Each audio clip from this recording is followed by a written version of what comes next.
The cup of water she carried still had condensation, clinging coldly when Grace Kelly vanished at the industrial park on the outskirts of Texarkana, a landscape of metal and concrete stained by the harsh southern sun. Her inspection day coincided with the first heat wave of the season, when heat shimmered off every tin roof, turning the air into a roaring furnace. At 3:42 in the afternoon, a worker in warehouse number 6 saw Grace, the 25-year-old technician, wave hello before crossing the narrow yard toward warehouse number 7. Clipboard pressed to her chest, her gray shirt clinging lightly to her back from sweat. The worker watched until Grace's figure faded into the dark steel doorframe, the streak of light on her shoulder the last thing visible before the heavy door closed. What happened in the 32 minutes that followed would haunt Texarkana for 3 decades. Before we dive deeper into the story, don't forget to subscribe to the channel and hit the bell notification so you don't miss the latest cases. The sweltering afternoon on the edge of Texarkana stretched like a heavy steaming curtain over the long abandoned row of old industrial warehouses. The air was thick, almost windless, making the rusted metal doors of warehouse number 7 seem even heavier, reflecting the sharp golden late-day sunlight in cold indifferent patches of glare. This area saw little foot traffic, only the faint metallic clank sounded whenever a breeze slipped through the gaps, just enough to rattle the faded warning signs and create a monotonous rhythm of abandonment. Against that backdrop, Grace Kelly, 25 years old, an electrical equipment inspection technician, appeared in her familiar work attire, light gray button-up shirt,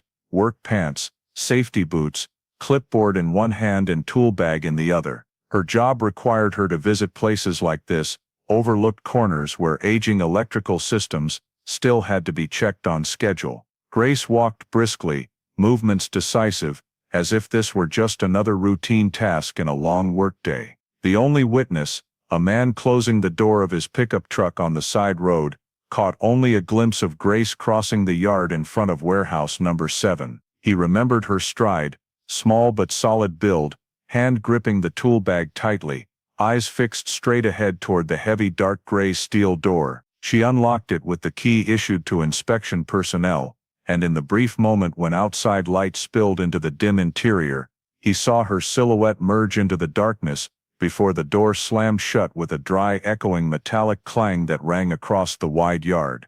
That was the last time he, or anyone, saw Grace Kelly. As the sun dropped behind the distant tree line, the life in the warehouse area retreated completely into silence. Across town, the Kelly family was used to Grace coming home on time, usually before full dark, to have dinner with her mother and younger sister. But that evening, the porch light came on without the sound of her car pulling into the driveway. A call was dialed, then another. No answer. The phone screen kept showing the same familiar status line, but this time it choked everyone, no connection. At first the family tried to reassure each other that Grace might be busy or in a dead signal spot, but the longer it went, the harder that reassurance became to hold on to. Grace had never ignored a call from anyone in the house, especially when working in remote areas. Worry spread quickly through the living room, creeping into every breath, every heavy glance between family members. When the clock passed the hour when Grace was always home, the fragile hope seemed to vanish entirely. After hours of waiting for any news, making endless calls, checking with friends and coworkers, and still finding no one who knew where she was, the family crossed the line no household ever wants to cross.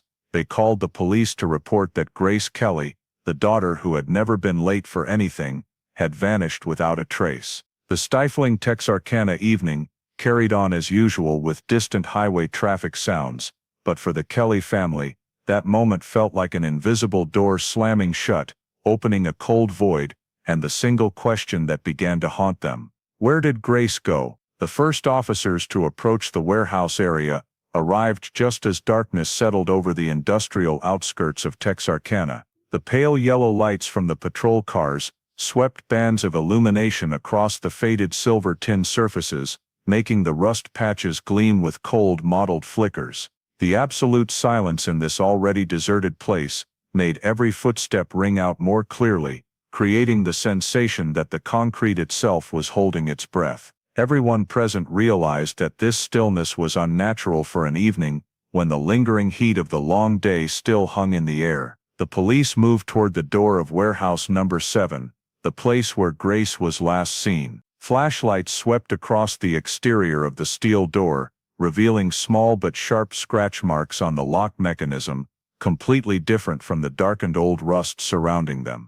These were the kind of marks that typically appear when someone uses a tool for quick manipulation, not the gradual wear of time. On the cement just in front of the door, dust had been disturbed in long drag streaks that did not follow the wind direction and lacked the natural shape of ordinary footsteps. When one officer crouched to examine more closely, the flashlight beam stopped on a fairly clear shoe print, pressed into the thin layer of dust. The print was wide and long, with enough weight behind it to leave a strong impression. The size was noticeably larger than the boots Grace usually wore. The solitary shoe print pointed straight toward the side door of the warehouse. This side door was not secured with the same rusted lock as the main entrance. Instead, it had a newer, shinier lock with a cleaner surface compared to the overall weathered design of the warehouse, indicating it had been replaced not long ago. The presence of this new lock immediately raised questions: who wanted to make sure this door stayed securely closed, and why? The flashlight beams continued moving up the corrugated metal walls. Horizontal and vertical scratches appeared as the light passed over them. Some looked made by a sharp object, others resembled marks from something heavy with hard edges being dragged or scraped. None of the details were large enough to draw firm conclusions on their own, but their scattered presence gave the impression that someone had been moving around this place not long before Grace stepped inside. One officer used a probe to test the hinges for rust and found the main door's hinges unusually dry, as though they had recently been opened or worked on, contradicting the years of documented abandonment listed in the industrial park's records. When evaluating the external locking mechanism, the officers realized the door could only be locked from the outside yard side and could not self-lock from within. If Grace had truly entered the warehouse and then left, relocking the door from the outside would have been impossible unless someone else did it. This detail forced the patrol team to treat the scene as one showing signs of third-party interference from the very beginning. In the wide yard right in front of the warehouse, a section of the cement floor showed faint oval wear marks, roughly 30 to 40 centimeters in diameter, with the dust surface cracked in gentle arc patterns. The officers began to suspect that a heavy object had been dragged or pivoted at that spot. Those unnaturally smooth trails on the concrete could only form from something with metal feet or a metal base moving back and forth. It was an incomplete link, but enough to make the officers mark the location in their report for further analysis. Initial data was collected systematically and quickly. Every area was lit, photographed, and measured without missing a detail. They determined the strongest wind direction that afternoon and checked whether dust displacement aligned with natural blowing or showed signs of interference. Late-day sunlight angles were reconstructed based on streetlight positions and reflections off the tin walls to estimate possible lines of sight for any witness who might have been present when Grace arrived. Another officer inspected the old industrial cameras mounted on power poles and corner walls. Most were inoperable, but the cable for one camera pointed toward the side entrance remained intact. If the tape was still inside the recorder, even with heavy noise, there was still hope of extracting a few usable frames. The patrol team reported their initial findings to command. As the compiled summary was sent, the name of Ranger Ethan Caldwell was immediately suggested for involvement. Just 30 minutes later, Caldwell arrived at the warehouse with 2 dedicated investigators. Caldwell did not survey the scene with a casual glance, but with layered relational analysis. He looked at the lock, then the cement floor, then the path of the oversized shoe print leading to the side door. He sensed the asymmetry between the silence of the environment and the tension of the tiny disturbances on the ground. Caldwell had handled many organized abductions in the southern region, and he knew that a scene that was both aged and freshly tampered with was rarely random. Inconsistencies on material surfaces are often the first statements a perpetrator makes, and warehouse number 7 was speaking louder than any witness could. When he noted the door locked from the outside, the shoe print larger than Grace's, the dust disturbed against the wind direction.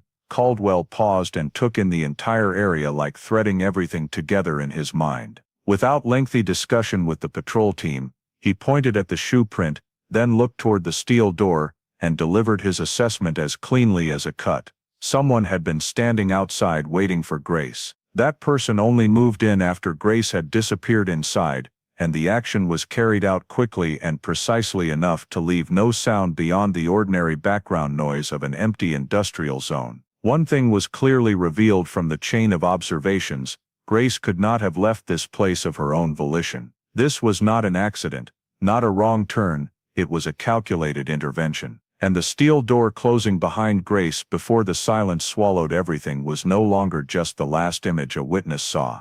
It had now become the opening frame for a far more complex chain of criminal activity. At dawn, when flashlight beams swept along the steel fence, not far from warehouse number 7, one of the officers spotted the distinctive reflective flash of hazard lights on a vehicle parked crookedly toward the brush. Grace's work pickup truck sat motionless under the shadow of rusted tin sheets, its warning lights still blinking faintly, as though the truck had been abandoned by someone not long before. The scene was quiet, but it sent a silent shock through the investigation team, because the presence of the truck proved Grace could not have left the area in her own vehicle. As Caldwell stepped closer, the first details began to reveal the unnatural nature of the situation. The driver's side door was left slightly ajar, not fully latched. Inside the cab, the seat had been slid back farther than the position Grace normally used daily. According to family descriptions and work records,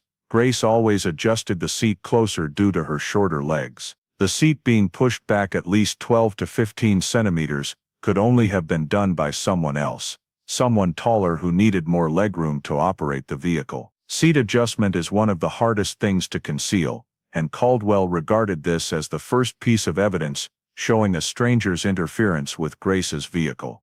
Around the truck, the fine dust covering the ground had been disturbed into two small arc-shaped bands, where overlapping footprints formed a faint web of hurried movement. When officers moved in with lights and close-up photography, two distinct sets of footprints emerged clearly, one small and light, matching the size of Grace's shoes, and another larger and heavier, pressed deeply into the dust with sharper edges, leading toward the driver's door of the truck. This suggested a sequence of actions. Grace approached the truck, but someone else had been nearby, either approaching the vehicle or blocking her path, and from there, gained control of it. One officer tested the door handle and found no signs of forced entry or jimmying. This ruled out carjacking or violent break-in. Whoever drove the truck after Grace most likely already had access to her or had subdued her before approaching the vehicle. Inside the cab, the dashboard, glove compartment, and passenger area showed signs of light rummaging, but no chaos or damage typical of ordinary thefts. Grace's wallet, vehicle registration, two-way radio, and personal items were all still there. Nothing of value had been taken, reinforcing the conclusion that this was not a robbery targeting property. Whoever approached Grace was not after possessions, he was after Grace. During a more thorough inspection, an officer opened the gap between the passenger seat and found a small folded piece of paper, its corner smudged with dust, indicating it had been wedged there for some time. The paper bore no clear written message, only a large symbol in the center, a triangle with a diagonal slash through it, and below that a scribbled number that could be 17 or 77. No one immediately understood the symbol's meaning, but odd scraps of paper like this typically appeared in only two contexts: internal codes used by transport units or markers in illicit operations. Caldwell placed the paper into an evidence bag without comment, noting in the report only symbol of unknown function. The rest of the cab showed no signs of a struggle, indicating the approach to Grace had been swift, precise, and purposeful. Whoever carried it out knew exactly what they were doing and wanted to leave the least possible damage. After completing the exterior and interior examination of the truck, Caldwell ordered the entire vehicle sealed for transport to the Technical Analysis Center. Sealing preserved the current state of the truck, preventing further environmental contamination or unauthorized access, ensuring that any remaining fibers, fingerprints, dust samples or sweat traces stayed undisturbed. A sealed cover was placed over the cab, and temporary infrared cameras were installed to monitor the vehicle during transit to the station. Once the procedures were finished, Caldwell stepped back a few paces and surveyed the truck's position in the lot. The distance from the warehouse to where the truck was parked was far enough to make it clear this was not where Grace had originally parked. It was where someone else had brought the vehicle. Piecing the traces together, the adjusted driver's seat, the larger footprints next to Grace's, no theft of property, the door not fully latched, the strange paper in the seat gap, Caldwell determined that the person who approached Grace had no intent of robbery, but one single objective: to control Grace and remove her from the area as discreetly as possible. In the silent expanse of the forgotten industrial zone, Grace's truck became the first piece of evidence, revealing that this disappearance had not happened in chaos or without calculation. On the contrary, it had been carried out like a precise, clean, compact operation, a type of behavior suggesting the perpetrator had experience or had repeated similar actions before. And the truck, sitting out of place in the darkness, became confirmation that Grace never walked away from the warehouse on her own 2 feet. The lock on warehouse number 7 was cut with a specialized hydraulic bolt cutter, producing a resounding metallic sound that echoed off the surrounding tin walls of the deserted industrial area. When the heavy steel door was pulled open, the hinges let out a dry, grating creak, as if protesting being forced after a long period of disuse. Flashlight beams immediately swept into the dim darkness inside, where the thick air carried a mixture of old dust, damp wood, and rusted metal. The officers entered in a safety formation, each step cautious, because any trace could hold critical value in determining what had happened to Grace. When the light focused on the central area of the warehouse, one striking detail immediately drew attention. Sections of the cement floor had been wiped clean in irregular curved patterns, creating strangely pale patches compared to the thick dust covering the rest. It felt as though someone had deliberately cleaned the floor in a specific area, not for hygiene,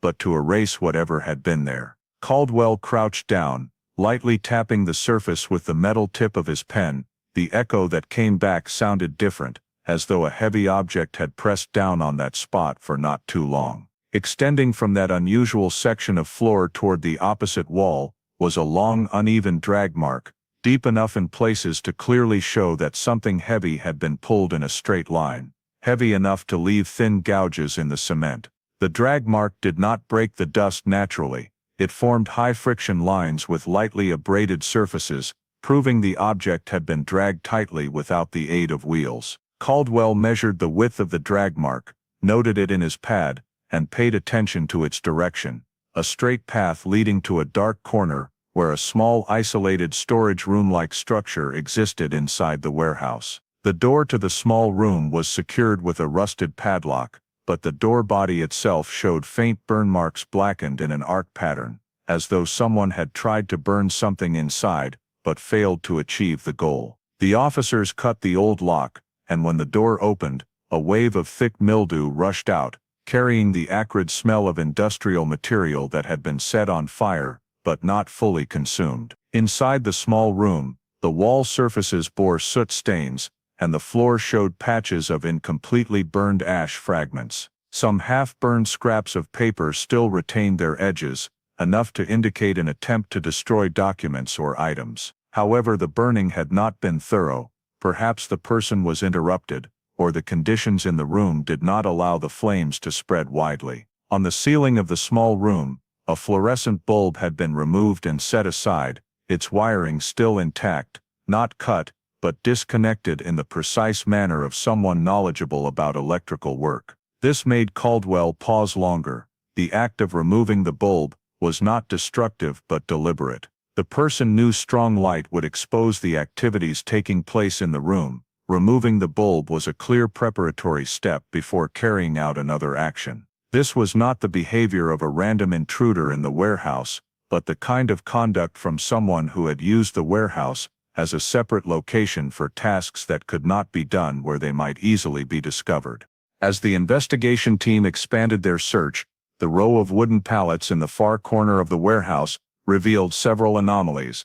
Some pallets showed fresh slide marks, dust on their surfaces, swept sideways, wooden grooves, streaked as though something heavy had recently been dragged onto or off them. The topmost pallet was shifted a few centimeters from the natural dust accumulation beneath it, creating a sharp boundary line between the old and the new. In an environment abandoned for years, such small changes stood out especially. Caldwell, wearing gloves, gently lifted one corner of a pallet and noticed the underside was unusually clean. No mold, no thick dust clinging like on the untouched pallets. This led to the conclusion that activity had occurred much more recently than the overall condition of the warehouse suggested. The scattered details continued to tell the same story. Warehouse number 7 was not entirely forsaken as administrative records claimed. Someone had used it recently, possibly repeatedly, and understood its interior structure well. Caldwell walked back to the main area of the warehouse and stood in the middle of the wide space, looking at the cleaned floor patch, the long drag mark, the partially burned small room, and the shifted pallet row. Each detail spoke to a part of a sequenced non-random chain of actions. A heavy object had been placed in the center of the floor, then dragged away, either into the small room or out of it. The person wanted to erase traces, wipe the floor section, rearrange the pallets, remove the bulb to reduce visibility. This implied a level of preparation and knowledge that could not be taken lightly. Yet throughout the entire inspected space, bright corners, dark areas, or the small room, there was no sign of Grace Kelly, no personal belongings of hers, no scrap of fabric, no sign of a struggle. There was no direct indication of how long Grace had been there, or what happened after she stepped through the steel door the witness had seen. The absolute absence of any trace of Grace became the most terrifying thing.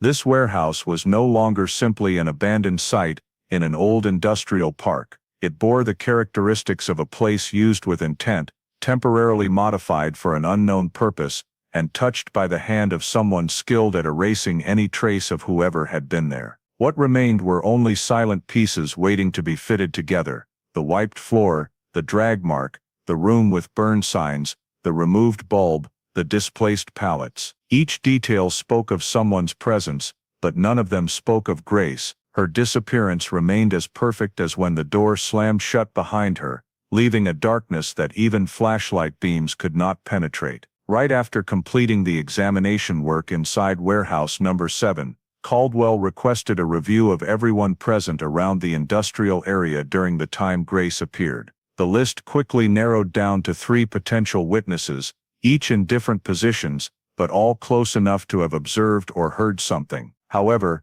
their statements did not align, creating a fragmented picture that Caldwell had to piece together, bit by bit, to find the hidden logic underneath. The first witness was the man who had been closing the door of his pickup truck near the side road, the same person who saw Grace for the last time before she vanished. In his statement, he said he only saw Grace walk into the warehouse completely alone, with no one following her, no suspicious vehicles or figures anywhere around. He emphasized that Grace entered with a calm demeanor, exactly like an employee on routine equipment inspection duty, showing no signs of being tailed or intently watched. However, Caldwell sensed hesitation in the way the man recounted it. He looked down at the ground more than making eye contact when speaking to police, and sometimes his sentences had unusually long pauses, as though he was weighing whether to add anything more. The second witness provided different information. This person worked in a nearby area, and while packing crates to load onto a transport truck, happened to notice a man standing close to an old blue container, not far from the door of warehouse number 7. The man carried no tools, wore no industrial uniform, just stood with his hands in his pockets, as though observing the area. When asked for a description, the witness could not clearly describe the face due to low light, but remembered a fairly tall build, broad shoulders, slow but purposeful movements. What caught Caldwell's attention was the direction of the man's gaze. He was looking straight at the door of warehouse number 7, almost nowhere else. The witness said the sight gave him the feeling the man was waiting for someone, not just standing there by chance. The third witness was farther away, working in a metal cutting shop more than 100 meters from warehouse number 7. This person did not see anyone, but heard a loud metallic bang right before full darkness fell. The echo was described as the kind of sound made when a container door or steel door slams hard. The noise was loud enough to make him pause his work momentarily, but since the industrial park occasionally had random metal sounds, he did not think much of it. However, the notable coincidence was that the bang occurred exactly at the moment the first witness saw Grace step inside. When the three statements were placed side by side, Caldwell realized these pieces did not fit the way they were told. If Grace had entered alone with no one nearby as the first witness claimed, then who was the man standing by the container that the second witness saw? Why did the first witness not see that man, even though their positions were relatively close? And was the loud metallic sound the third witness heard related to the steel door being slammed shut forcefully, right after Grace stepped in? The gaps began to appear, and Caldwell did not overlook any detail. He paid particular attention to the first witness's demeanor. The man's repeated avoidance of eye contact, choppy phrasing, and tendency to repeat the same simple description suggested he might be hiding something. Not the hiding of a guilty party, but the kind of avoidance to stay out of trouble, or to minimize the information he knew so as not to get involved. Caldwell requested a re-interview of this witness, using a different approach. Instead of asking what he saw, ask what he did not see, to identify blind spots in his observation and uncover anomalies. During the second confrontation, the witness admitted he had heard the steel door slam quite hard, but had not mentioned it at first because he thought it was unimportant. He also admitted seeing a shadow move behind the container, but could not make out who it was. From these two details, Caldwell concluded the initial statement had been deliberately edited, not necessarily out of malicious intent, but because the witness wanted to avoid hassle. Caldwell looked at the three statements as a whole like a map of movements in the warehouse area.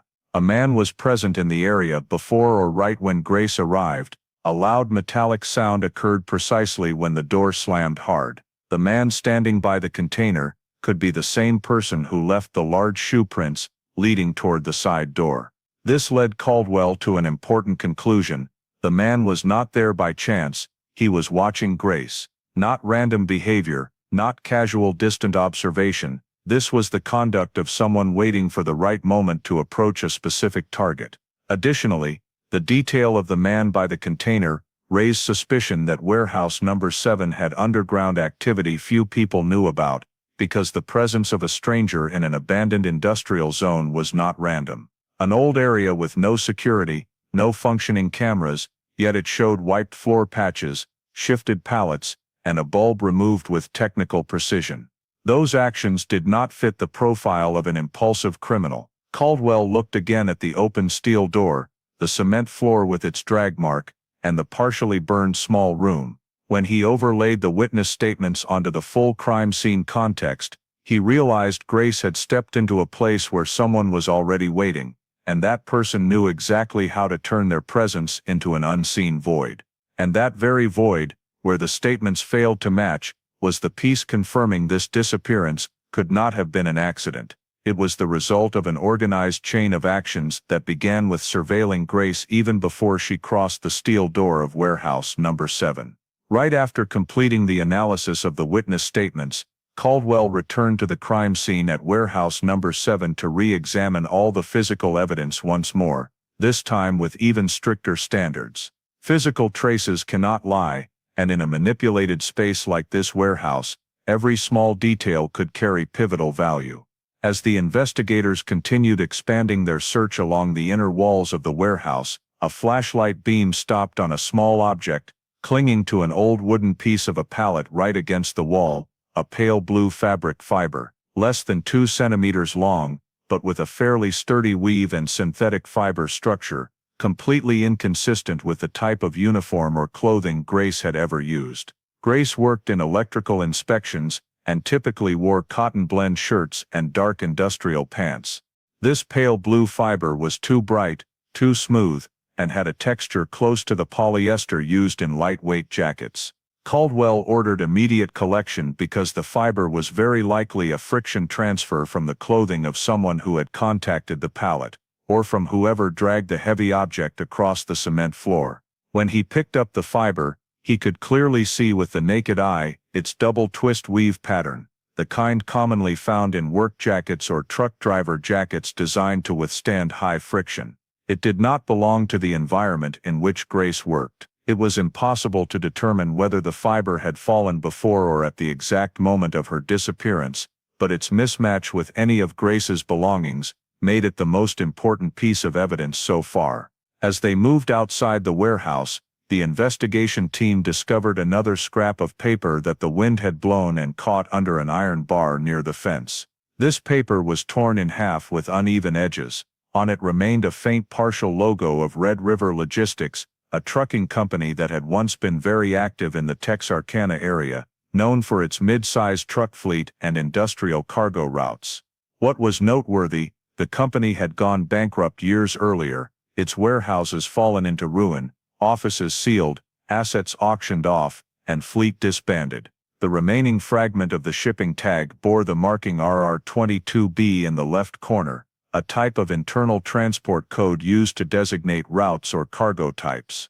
No one could explain why a shipping tag from a company long vanished from the market would appear right next to warehouse number 7, the place where Grace had gone to perform her electrical equipment inspection duty. Caldwell carefully picked up the tag fragment, placed it into an evidence bag, and made a brief note, linked to the warehouse's past. With a defunct company, old shipping data might be lost, but employee lists and fleet records could still be traced. This was an entirely new investigative direction. Taking a few more steps toward the back of the warehouse, the officers discovered along the gravel-strewn area and thin soil layer several tire tracks forming a half-arc, not from a personal car tire, but from mid-sized truck tires with wide, deep treads. Based on the depth of the soil impression and the length of the grooves, Caldwell assessed that this vehicle had not merely passed through, but had stood still for a while before leaving. This fit the hypothesis that someone had brought a vehicle into the area to serve the purpose of approach or transport. The structure of the tire tracks also showed the vehicle had not used headlights or shown them directly toward the warehouse, because the path showed no abrupt turns. That was discreet, low-attention approach. If that truck was directly related to Grace, this was not impulsive behavior, it resembled part of a pre-calculated plan. Not far from the tire tracks, at the base of the steel wall, the officers noticed the gray dust spread widely, in horizontal streaks, inconsistent with wind-blown patterns or natural movement. This dust spill pattern suggested a large object had been dragged or set down in the area, with the force pushing dust outward to both sides. These spill lines aligned with the direction of the drag mark inside the warehouse, reinforcing the hypothesis that a heavy object had been moved between the two areas. This increased the likelihood that both the exterior and interior scenes had been affected by the same individual or group in the same chain of actions. Caldwell photographed everything, moving slowly around the areas, to examine the terrain structure and the connections between the traces.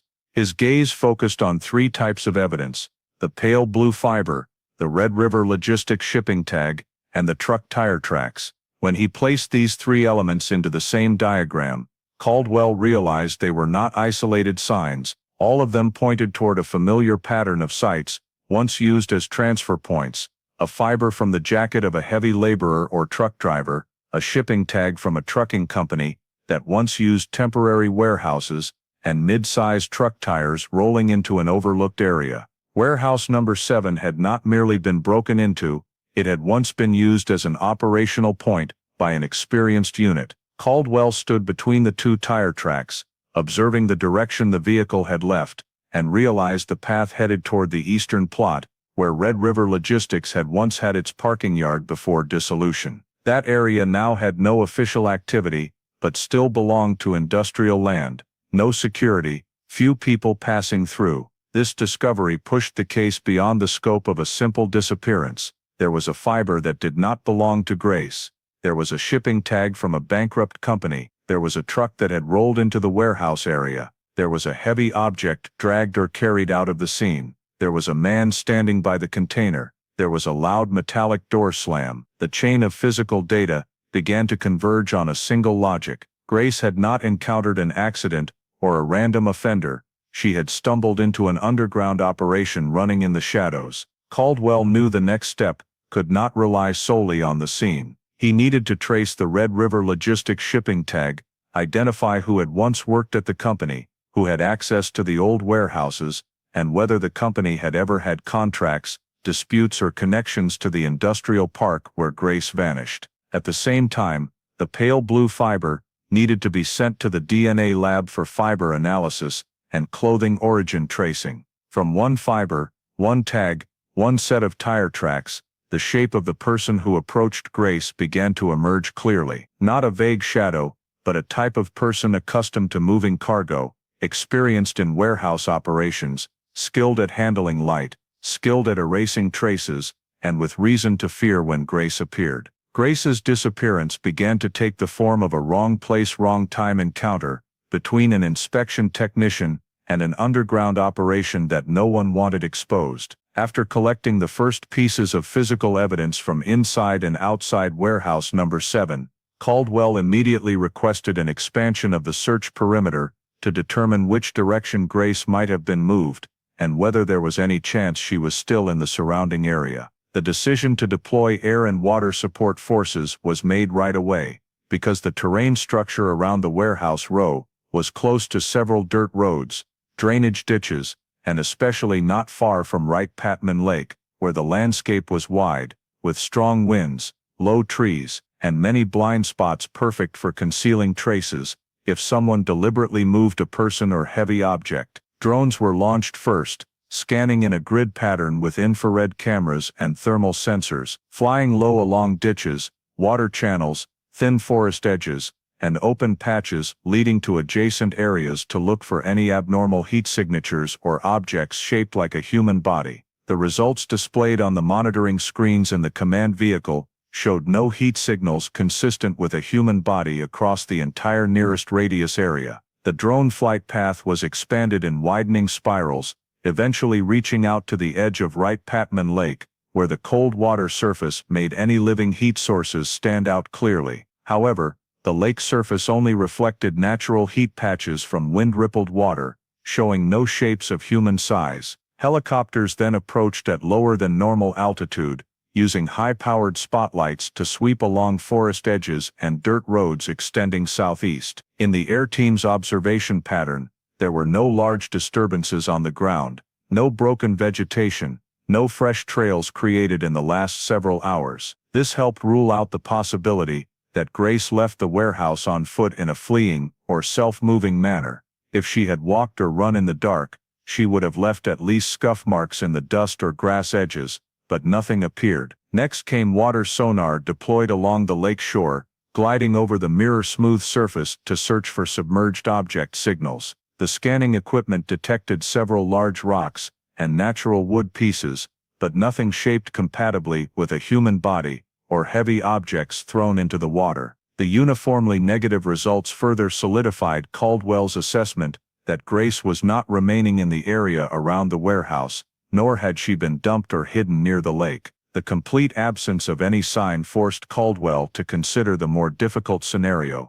Grace had been taken out of the region by another vehicle, most likely the mid-sized truck whose tire tracks were still imprinted in the soil. The way the perpetrator erased traces, by wiping the floor, concealing the small room, removing the bulb, and choosing a parking spot in a low-visibility area, showed organized and fully intentional behavior. Caldwell evaluated this as not the work of an impulsive offender, because a spur-of-the-moment act rarely displayed such meticulous preparation. The lack of any of Grace's belongings left behind, no signs of struggle, no movement path left behind proved that the person who approached her had not only waited for the right moment, but also knew how to operate without leaving vulnerabilities. When the search team swept the eastern side of the warehouse row again with powerful lights, they discovered that the fence in the farthest section had a slightly displaced steel mesh segment, as though something or a vehicle had pushed against it and then backed off, causing the wire legs to sag, but not enough to break or tear. This was not animal damage, because the force was strong and concentrated, and the ground right at the fence base showed small tire scrape marks. This detail connected directly to the mid-sized tire tracks around the warehouse, creating a clearer picture. The vehicle had pulled close to the fence on the eastern side, possibly to turn around, wait for a signal, or receive something from inside. Caldwell noted that the person who approached Grace did not flee toward the main gate, but used a side route to avoid being seen.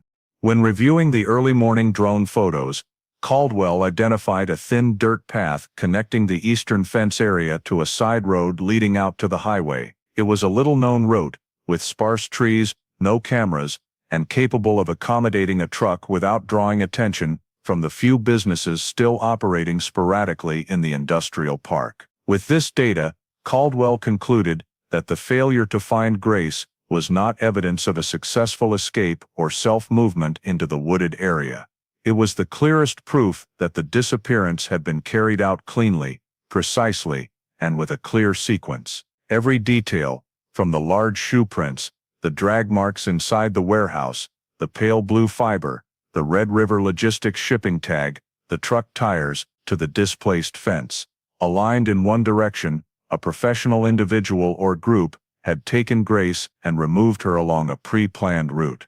Caldwell no longer viewed this as a simple missing person case or personal incident.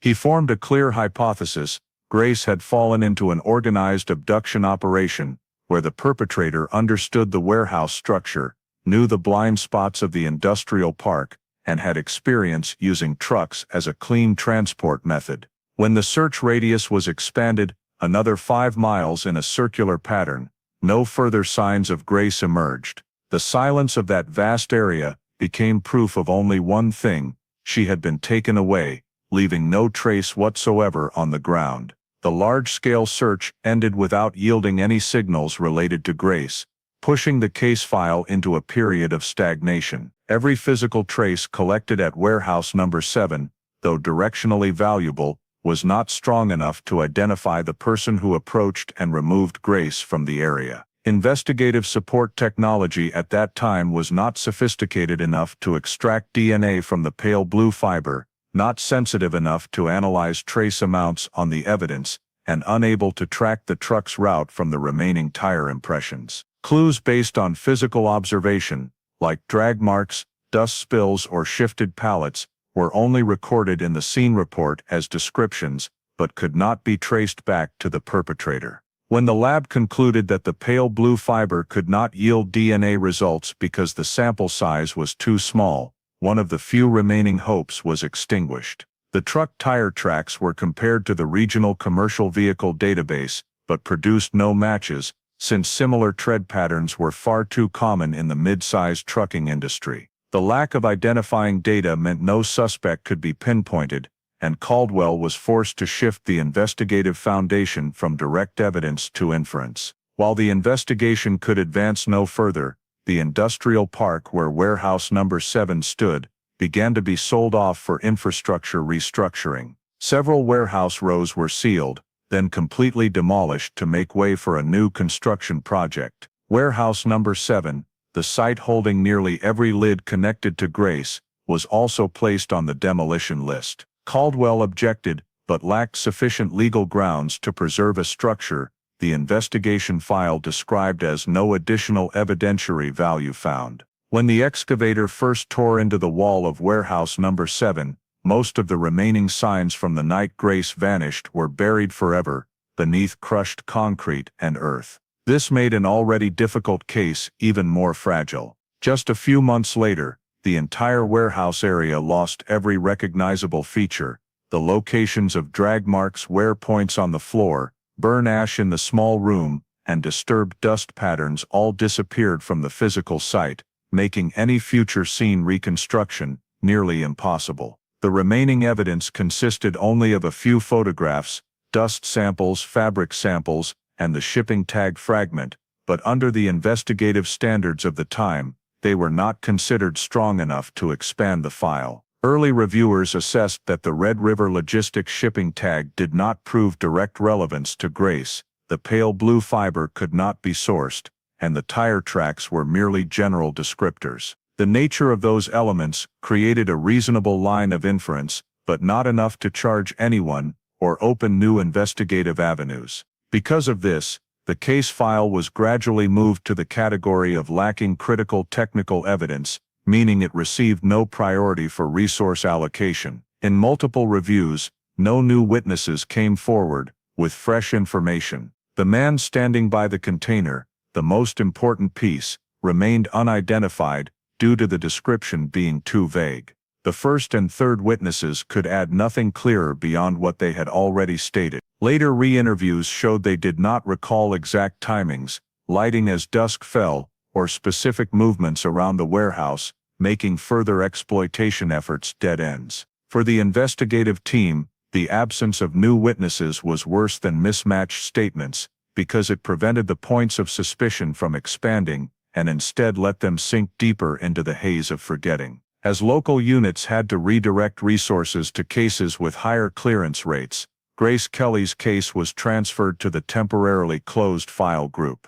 The phrase "no longer any viable investigative leads" was added to the back cover of the file as a milestone, and also the beginning of years in which the case slipped from public attention. The Kelly family did not accept that silence. They repeatedly sent letters to the police department, requesting re-examination of evidence, reanalysis of samples, and meetings with investigators. Yet when technology was insufficient, evidence was scarce, witnesses unchanged, and the scene gone, even Caldwell could do little more than acknowledge the requests and reply that there was no basis to reopen the file. The family's letters, growing thicker over the years, became proof of their persistence, but also a voice of powerlessness in the face of missing data. No one in the family believed Grace had voluntarily left her life, but they also could not prove she had been taken, because every lead stopped at the boundary of inference without evidence.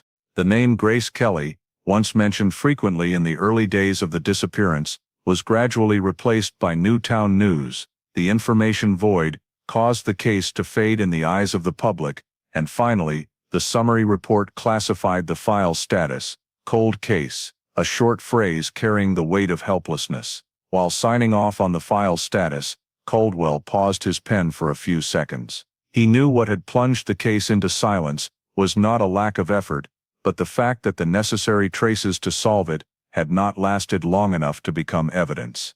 The silence of the investigative system at that time was exactly what let the Grace Kelly case slide into darkness, a darkness that swallowed not only her, but also the hope of finding answers for many years to come. Many years passed, and the Grace Kelly file sat quietly in storage, sealed along with pieces of evidence once deemed insufficiently valuable to exploit. But in 2025, when the state forensic lab rolled out the new generation of trace DNA analyzers, capable of separating genetic sequences from samples previously considered too small or too degraded, the Grace case was added to the list of cold cases with revival potential.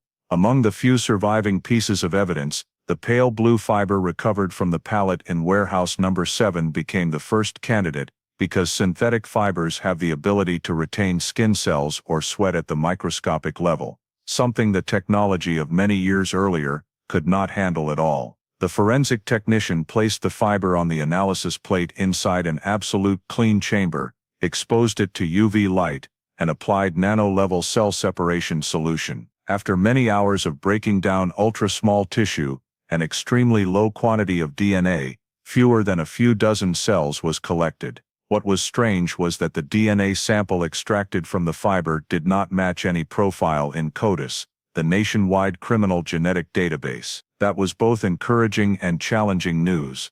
No direct match, but it also meant the DNA belonged to an individual who had never been recorded in any crime involving DNA collection. However, when the analysis team dug deeper into sequencing, they discovered a rare genetic marker appearing in the chain, a variant located on the Y chromosome, found only in certain specific family lines in the South, particularly scattered across Texas, Arkansas, and Louisiana. This marker could not be used to identify a single individual, but it could be used to define a kinship group through genealogy. The method of tracing lineage via DNA, based on people with matching genetic sequences in civilian databases and data from commercial testing companies. The forensic scientist realized They were facing one of the rare turning points that new technology could bring. The fiber, forgotten in an evidence bag for more than 3 decades, suddenly became the key unlocking an entirely new investigative direction. When the lab notification arrived,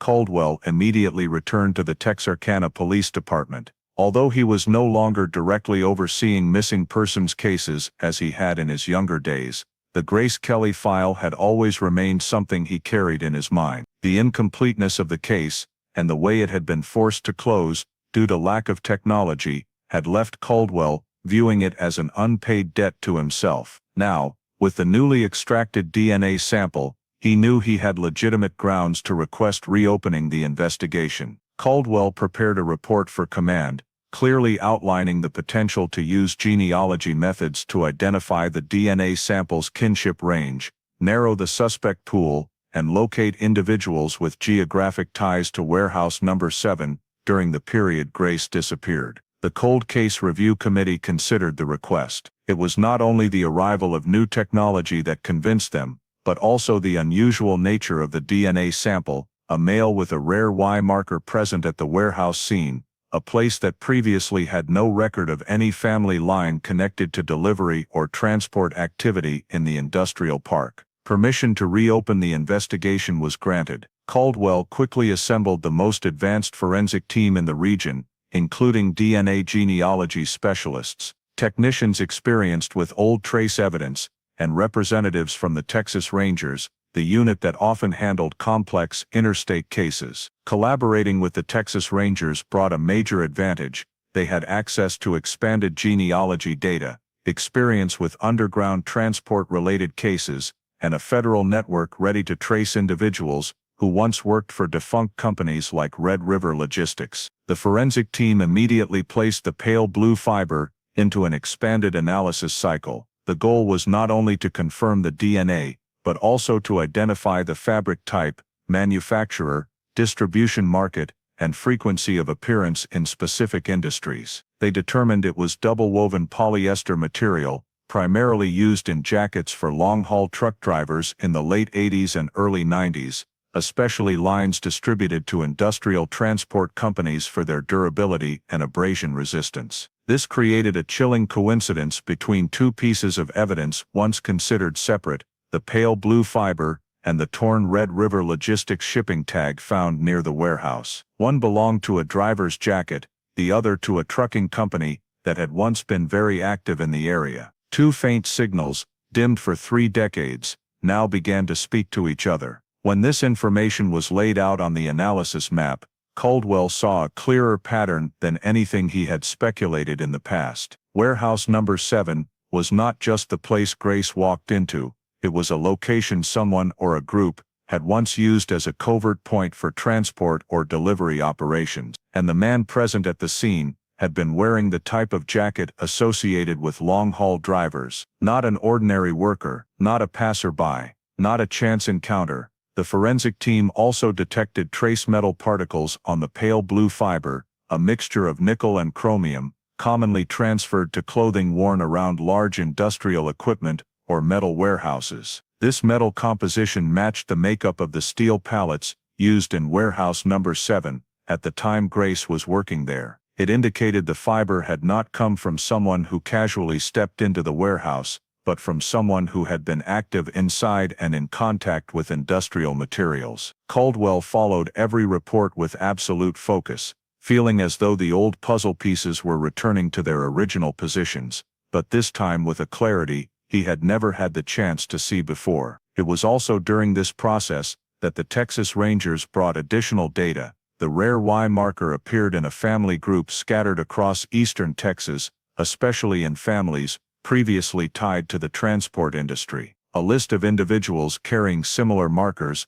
was generated from expanded genealogy data, narrowing the pool to under 50 people fitting the timeframe and geographic location of the Grace Kelly case. Caldwell knew that one of those names could be the man who stood by the container, the man who locked the warehouse door from the outside, the man who drove the mid-sized truck away from the scene, without leaving any direct trace. The analysis of the pale blue fiber, once dismissed as useless scrap, suddenly became the key that opened a new investigative path. reviving a case that had sunk into darkness for 13 years in a way more powerful than anyone had ever imagined. The official reinvestigation began from there, with DNA as the foundation and the Texas Rangers working alongside Caldwell to ask the final question: who was carrying the rare genetic marker present in warehouse number 7 on the night Grace Kelly vanished? When the rare genetic marker and the pale blue fiber confirmed the suspect's likely connection to the industrial transport industry, Caldwell immediately directed a focus on individuals who once had access to the Nash warehouse, the facility Red River Logistics had leased and used for many years before the company went bankrupt. Although the Nash warehouse records were incomplete, they still retained a list of drivers and technicians who had been issued keys or access cards to the warehouse row during the late 80s and early 90s. This data became the starting point for identifying the primary suspect group. The initial list included 42 individuals, spread across Texas, Arkansas, Louisiana, and Oklahoma. However, many of them had not been in Texarkana within the 3 years leading up to Grace's disappearance. Some had switched careers to other fields before 1990. A few had passed away. When the Texas Rangers and the forensic team cross-referenced travel routes, employment records, and demographic information, the list automatically narrowed to 11 individuals who were present in the Texarkana area during the year of the disappearance. Within that group of 11, 3 names stood out as intersection points between forensic data, activity history, and potential ties to warehouse number 7: Raymond Holt, Mason Andrews, and Arthur Perry. Holt, a former long-haul driver for Red River Logistics, was known for his volatile temper and had multiple internal reports for causing disturbances during loading and unloading. A serious incident once occurred when Holt clashed with a coworker at the parking yard and was temporarily suspended. In archived records, Holt was one of the few granted use of the Nash warehouse as a temporary storage point, meaning he knew the warehouse layout and the operational habits of the industrial park many years before Grace vanished.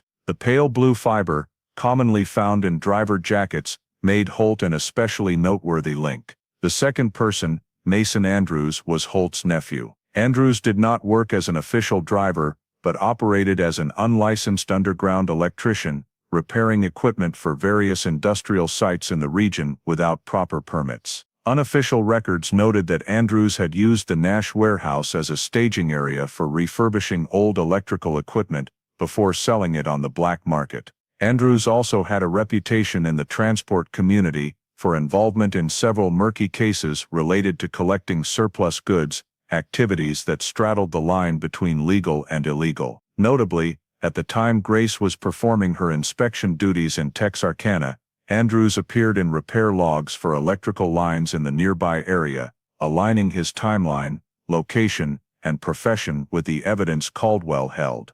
Perry, the third suspect, had been a local driver for Red River Logistics and had a history tied to small-scale industrial cargo thefts. In an old investigation, Perry was suspected of diverting electronic goods during deliveries, but was never prosecuted due to insufficient evidence. Although there was no direct proof linking him to the Nash warehouse, Perry had a record of accessing old cargo consolidation points and maintained wide connections with drivers who had used the Texarkana warehouse area. His reckless personality, combined with a habit of moving into remote areas outside regular hours, made Perry capable of entering warehouse number 7 without drawing attention. When compiling the location histories of the 3 suspects during the year Grace disappeared, Caldwell realized all 3 had been within a 10-mile radius of the Nash warehouse. Tax records, gas station receipts, vehicle repair logs, and even a stray note in an electrical system repair report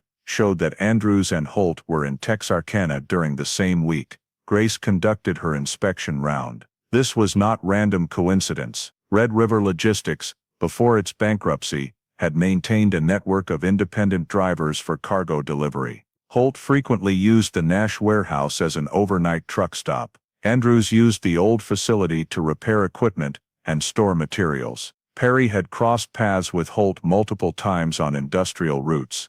These small but recurring points of contact caused Caldwell to focus on these 3 as the core suspect group. The Texas Rangers continued filtering demographic data to eliminate drivers who lived too far away to have been in Texarkana on the day Grace vanished. Those residing in Houston, Shreveport, or the Panhandle region were ruled out due to travel times incompatible with the traces in the warehouse. Individuals living in New Mexico or near the Colorado border were even less plausible, having no reason to appear in Texarkana at all. When the final list was completed, Caldwell looked at the 3 remaining names and recognized a familiar pattern: a disruptive driver, an underground electrician, and an industrial cargo thief. All 3 embedded in the industrial transport environment, all with prior access to the Nash warehouse, all present in Texarkana, and all with reasons to conceal their activities from inspectors like Grace Kelly. With the primary suspect list now defined, Caldwell prepared to reconstruct each individual's movements during the week Grace disappeared, to determine which of them had the opportunity, motive, and background to be the man standing by the container on the afternoon Grace stepped into warehouse number 7. When the primary suspect list was narrowed down to 3 people, Caldwell chose to start with Raymond Holt, the individual whose professional history, delivery records, and habit of using industrial warehouses made him the piece most likely to connect directly to warehouse number 7. The first thing to locate was the truck Holt commonly drove in the year Grace Kelly disappeared. The vehicle Red River Logistics records listed as a mid-size closed-box truck with registration RR14TX. After several days of searching through liquidation records from the company's bankruptcy, the investigation team determined the truck had been purchased by a scrapyard located about 40 miles from Texarkana. When Caldwell arrived there, the truck was no longer intact as in the records, but the cab, box and chassis remained sufficient for technical examination. The silver paint had peeled away in places, but the overall structure clearly identified it as the vehicle Holt had used. As he stepped into the cab, Caldwell noticed the thick dust layer on the dashboard did not hide several lighter streaks running from the door handle to the driver's seat, signs of the door being opened multiple times after the truck entered the yard. However, what caught Caldwell's attention was not the dust, but a faint adhesive patch on the edge of the dashboard. When light hit it at an angle, the sticky surface revealed a small fibrous pattern, eerily matching the type of industrial duct tape found outside the Grace warehouse, the kind used to secure crates or bind pallets during heavy cargo transport. The lab confirmed that the adhesive residue in Holt's truck and the residue outside the warehouse came from the same production batch, a tape that had only been available at a few transport facilities in the Texarkana region during the period Grace disappeared. This shifted the truck from peripheral evidence to one carrying significant technical weight. When examining the passenger seat area, Caldwell found a strong swipe mark through the dust along the floorboard, exposing a small patch of surface coated with a dull grayish substance. Preliminary analysis showed the substance had a composition similar to the insulating coating on industrial electrical equipment.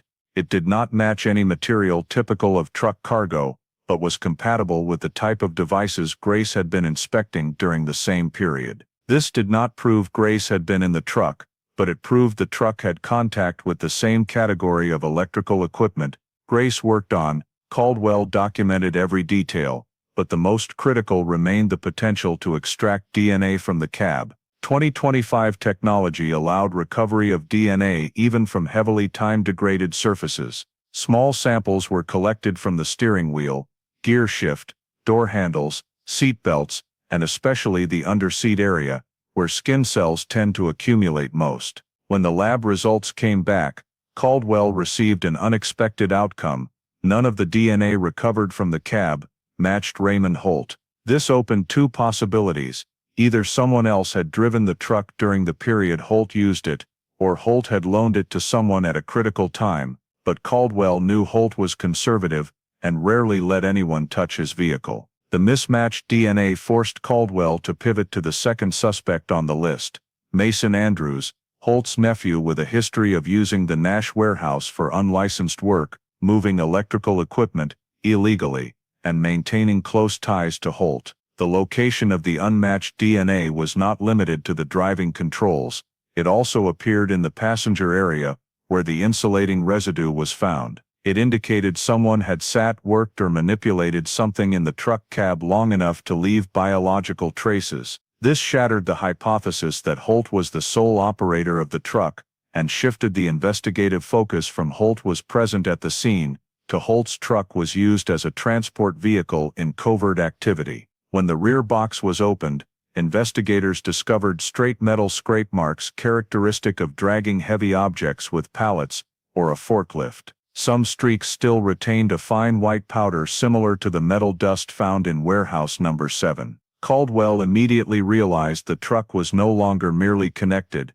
It had risen to become a pivotal piece of evidence, the vehicle used to move heavy objects to or from the warehouse. If that heavy object related to warehouse number 7, this was the only surviving bridge between the scene and a suspect. From what seemed like mere scrap, the truck became proof that another man, not Holt, had approached, driven, and used it during the sequence of events coinciding with Grace's disappearance. Caldwell stood before the open cab, observing the layered traces overlapping one another, clearly sensing the presence of a figure who had once hidden behind the drag marks in the warehouse, the pale blue fiber, the truck tire tracks, and now this forgotten truck in the scrapyard. The new piece forced him to acknowledge the man with the rare Y marker was the one who had driven Holt's truck, entered the Nash warehouse, and left the pale blue fiber in warehouse number 7. Holt was no longer at the center of suspicion, his truck was, and the driver of that truck was the person Caldwell now needed to find.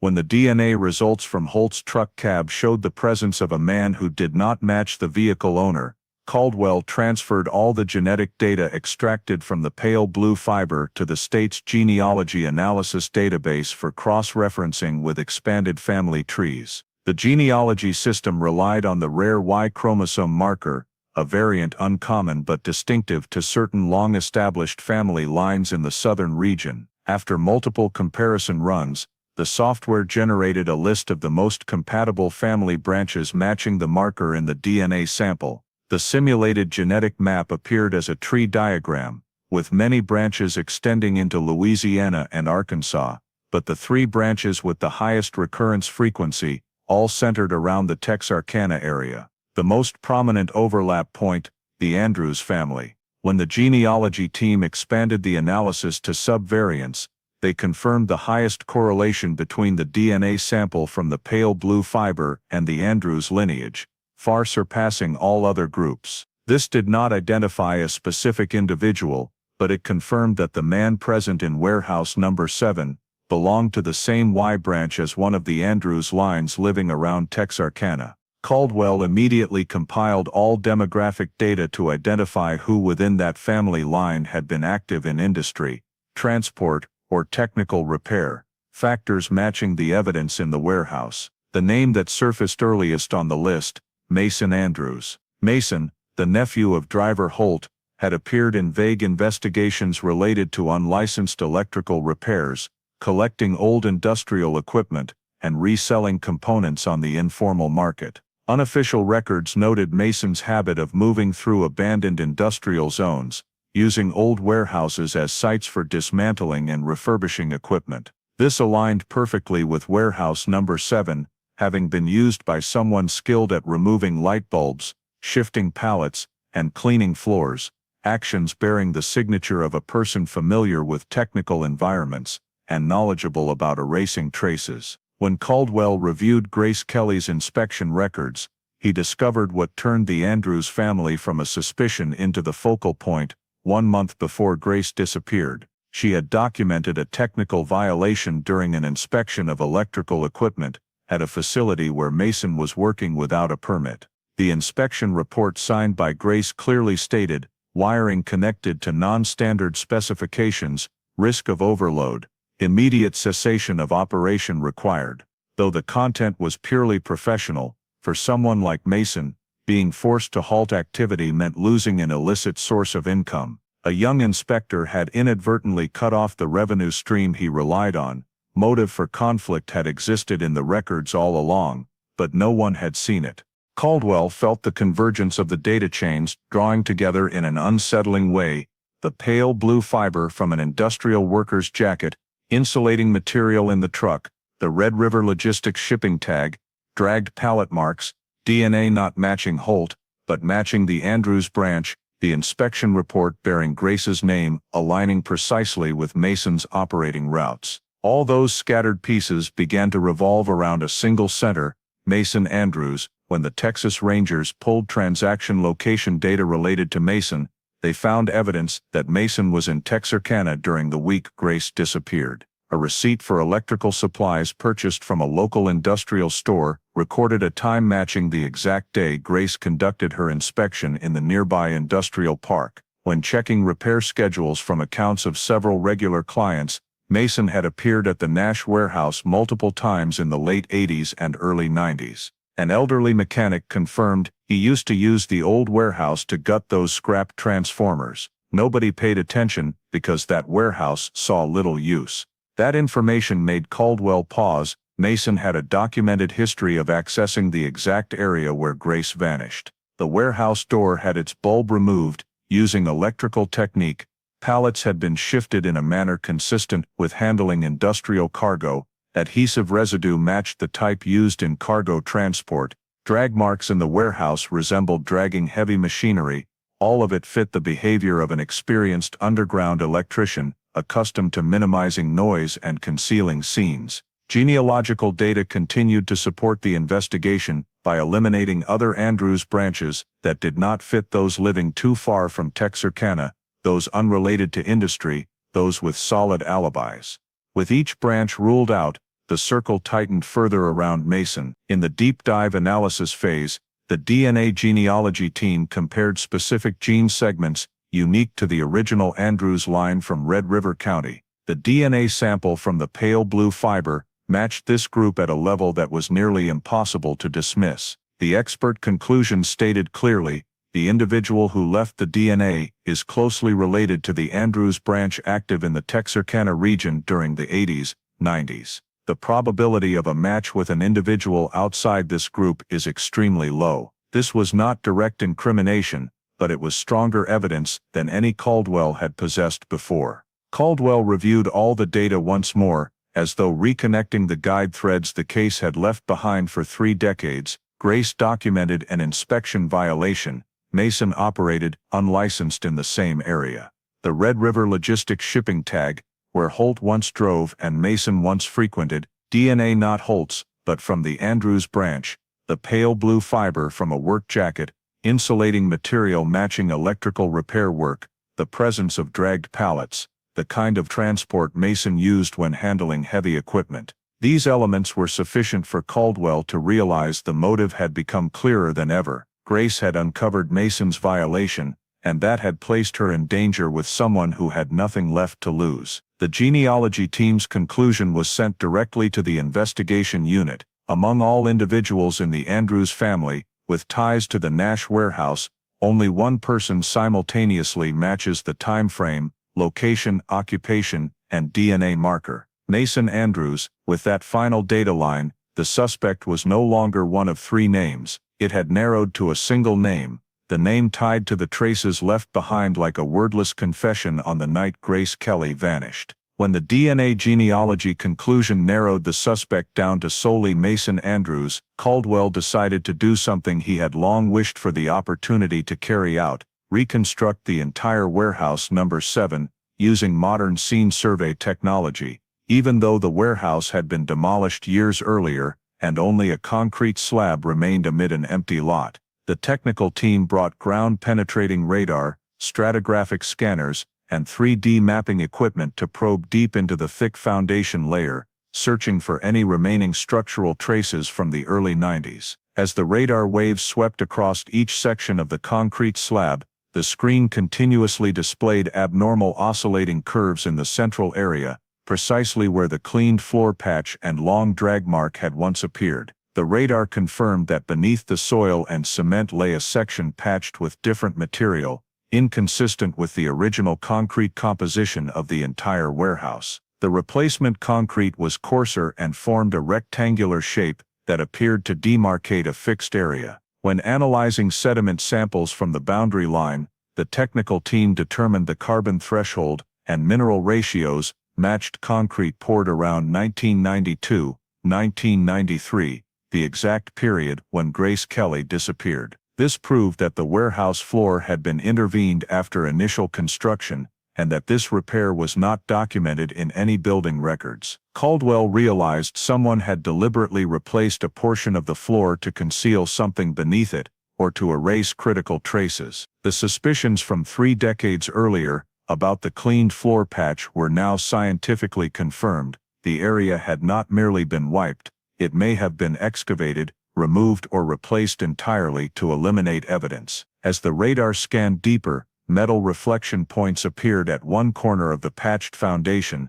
several meters from where the small burned room had once stood. After positioning and core drilling samples, the technical team extracted a partially burned metal fragment, slightly bent and bearing the characteristic insulating coating of the equipment Grace had inspected. The charred black layer on the metal surface indicated it had been subjected to high heat, but the burning process had been interrupted, resulting in incomplete combustion, identical to the ash samples previously found in the warehouse's small room. When the lab analyzed the metal fragment, the outer insulating layer showed resistance and material structure, matching the type of power converters Grace typically carried on each inspection round. It could not be confirmed as Grace's specific equipment, but the sample perfectly matched the category of tools from industrial inspection kits of that era. This reinforced the suspicion that Grace's equipment had been brought into the warehouse and burned to destroy evidence. The ash layer recovered from the floor core sample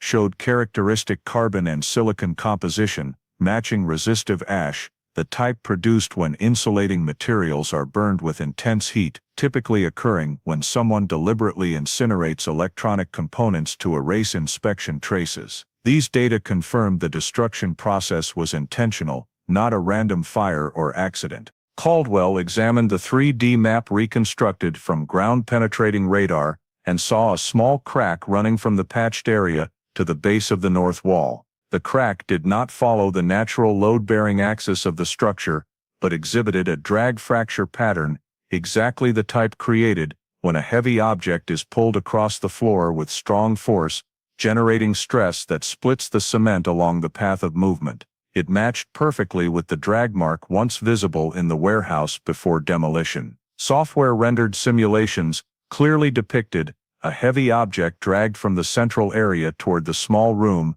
then stopped there before being pulled back or removed via the door direction. The alignment between stratigraphic data, the old drag mark, and the current floor crack led Caldwell to conclude that Grace had not merely entered warehouse number 7, she had been held or restrained inside it. The burned inspection equipment, replaced floor section, shifted pallets, and technically removed light bulb all pointed to a unified pattern of action. Someone familiar with the warehouse, familiar with electrical equipment, and with reason to erase every trace of Grace. At this point, Caldwell re-examined Mason Andrews' movement history during the time of Grace's disappearance. A receipt for electrical supplies purchased from a Texarkana industrial store proved Mason was in the area on the exact day Grace documented the technical violation at the facility, where he worked unlicensed. An old transport invoice bearing Holt's truck number, the uncle, appeared at a parking lot near the Nash warehouse that same week, and a stray statement from an old machinery repairman mentioned that Mason used to come and go from the old warehouse to strip stuff further solidified the connection. The physical traces showed the hand of someone knowledgeable about electrical equipment, skilled at destroying inspection components, adept at manipulating light, and familiar with the warehouse structure. DNA genealogy showed the person who left the fiber belonged to the Andrews family. Holt's truck carried DNA from a man in the same lineage as Mason. The warehouse floor radar confirmed pulling, burning, and floor replacement activity, a prolonged chain of technical and concealment behaviors. Caldwell looked at all this data as though seeing again the dim light that had persisted for 3 decades, now sharpened into a clear beam. If what warehouse number 7 still held beneath its concrete slab said one thing, it was that Grace Kelly had not vanished from the world as someone who simply left. She had been intercepted, held, and the evidence buried deep under layers of soil and concrete for 33 years, stood as the silent testimony of a scene someone had tried desperately to erase. And the man who was in Texarkana, whose DNA matched the family lineage, whom Grace had cited for a violation 1 month before she disappeared, who had operated in the Nash warehouse, no one else but Mason Andrews. When the warehouse number 7 foundation was reconstructed, and all the traces showed Grace had been held there, Caldwell moved to the next step, analyzing the criminal routes that Mason Andrews had used throughout his period of underground activity. Scattered records from previous investigations into stolen industrial equipment, receipts for buying and selling components of unclear origin, and a few random notes in unofficial transport reports, showed that Mason operated 3 independent but overlapping transport routes for stolen equipment, all within the Texarkana area and its surrounding industrial zones. The first route started from the Nash warehouse area, where Mason frequently went to disassemble, separate, and sort electrical equipment. This route extended to an unfixed staging point that changed weekly. Radar traces and foundation data showed repeated pallet dragging activity, proving the location had once been a link in Mason's illegal goods transport system. The second route headed west of Texarkana, toward a cluster of small electrical repair shops that bought used equipment. Several shops in the area had previously come under suspicion for purchasing components of dubious origin, but escaped prosecution due to lack of direct evidence. This route had been described by Holt in an internal Red River logistics memo, where he referred to Mason as the nephew who collects scrap but maybe not always real scrap. But the third route was the one that made Caldwell pause, the route leading to Clay Pit, an abandoned clay quarry pit, east of Texarkana, about 10 miles from the Nash warehouse area. Clay Pit had once been an active industrial clay extraction site in the 70s, but had been abandoned long before Grace's disappearance. In illegal transport logs collected by the Texas Rangers from old informants, Clay Pit appeared as a secret transfer point, where contraband was temporarily hidden before moving to the final buyer. What was surprising was that in an unofficial transport log obtained from an anonymous copy, Clay Pit was marked with the notation CP92, coinciding exactly with the time of Grace's disappearance. Caldwell requested the technical team pull all available old satellite imagery to verify whether Clay Pit showed signs of unusual activity. When the 1992 satellite images appeared on the meeting room screen, one clear anomaly stood out. During midsummer, an oval-shaped area at Clay Pit had been excavated in an unnatural manner, not natural landslide structure, but mechanical digging, with even edges and a flat bottom. Even more notable, images from a few months later showed the ground had been leveled again with a fresh layer of yellow clay, as though someone had deliberately covered the entire area to erase signs of digging activity. Caldwell pinned the satellite image next to Mason's route diagram and recognized a disturbing match. Clay Pit sat precisely on the eastern transport route Mason frequently used to avoid traffic checks. This route also connected directly to the Nash warehouse and the industrial park where Grace conducted inspections. The movement chain, Nash Clay Pit consumption points, formed Mason's complete illicit transport loop. When examining unofficial buy-sell logs from the industrial equipment shops Mason frequented, Caldwell noticed a sharp spike in the volume of contraband Mason delivered during the summer of 1992, nearly double the previous months. At the same time, Clay Pit showed excavation signs, and Grace vanished. Nothing in this sequence was coincidental. The size of the excavated area in the satellite image was large enough to accommodate heavy industrial equipment or an object of comparable size. Clay Pit's topographic map showed it sat in a low-lying area, difficult to see from the main road, and allowed trucks to back in from a side dirt path without attracting attention, exactly the pattern Mason preferred. When the Texas Rangers analyzed that route by comparing drive times between the Nash warehouse and Clay Pit, they determined the distance took less than 15 minutes, fitting the rapid movement model required for underground transport operations. The investigator assigned to route analysis noted that Mason chose Clay Pit not only because it was abandoned, but because of its terrain, clay soil easy to dig, easy to backfill, and once dry, extremely difficult to detect tampering with the naked eye. Clay pit's appearance in illegal transport logs and satellite imagery at the same moment made Caldwell designate the area as the investigation's new focus, a focus that had gone unmentioned for 3 decades, simply because no one remembered Mason had once used it as a transfer point. Caldwell looked at the map of Mason's operating routes, from Nash Warehouse to Clay Pit, from Clay Pit to industrial shops. Those lines intertwined like the bloodstream of a carefully run stolen goods transport system, where every stop and every segment served a specific purpose. When he overlaid Grace Kelly's disappearance onto that map, Caldwell recognized an undeniable truth. Grace had not merely crossed paths with Mason by chance, she had stepped directly into the criminal route he had painstakingly maintained.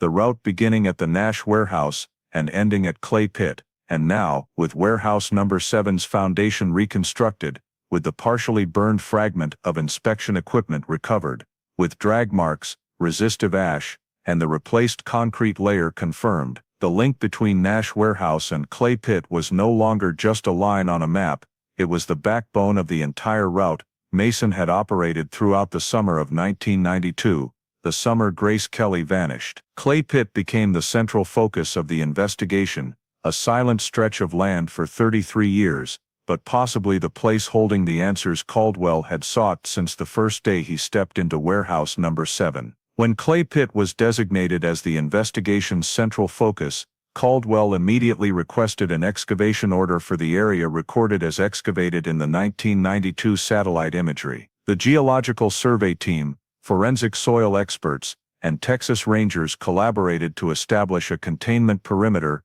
nearly 30 meters wide around the suspected point. The hardened clay soil, dried over time, was sliced into thin layers, each layer documented for depth, soil color, and mineral density to trace any buried evidence. Right after the first clay layer was peeled away, handheld radar detected an abnormal metal density, buried about half a meter deep. As the survey team continued digging downward, a small object suddenly appeared, a metal hair clip coated with faded paint. Caldwell crouched to examine it. The shape, size, and color matched exactly the hair clip Grace had used, visible in the family photo taken right before her disappearance. The clip was worn but not deformed, indicating it had fallen to the ground before the area was leveled again. This personal item could not have appeared in Clay Pit, an abandoned clay quarry, with no reason for any of Grace's belongings to be there. When the sample was sent for analysis, the lab confirmed traces of old skin cells lodged in the clip's grooves,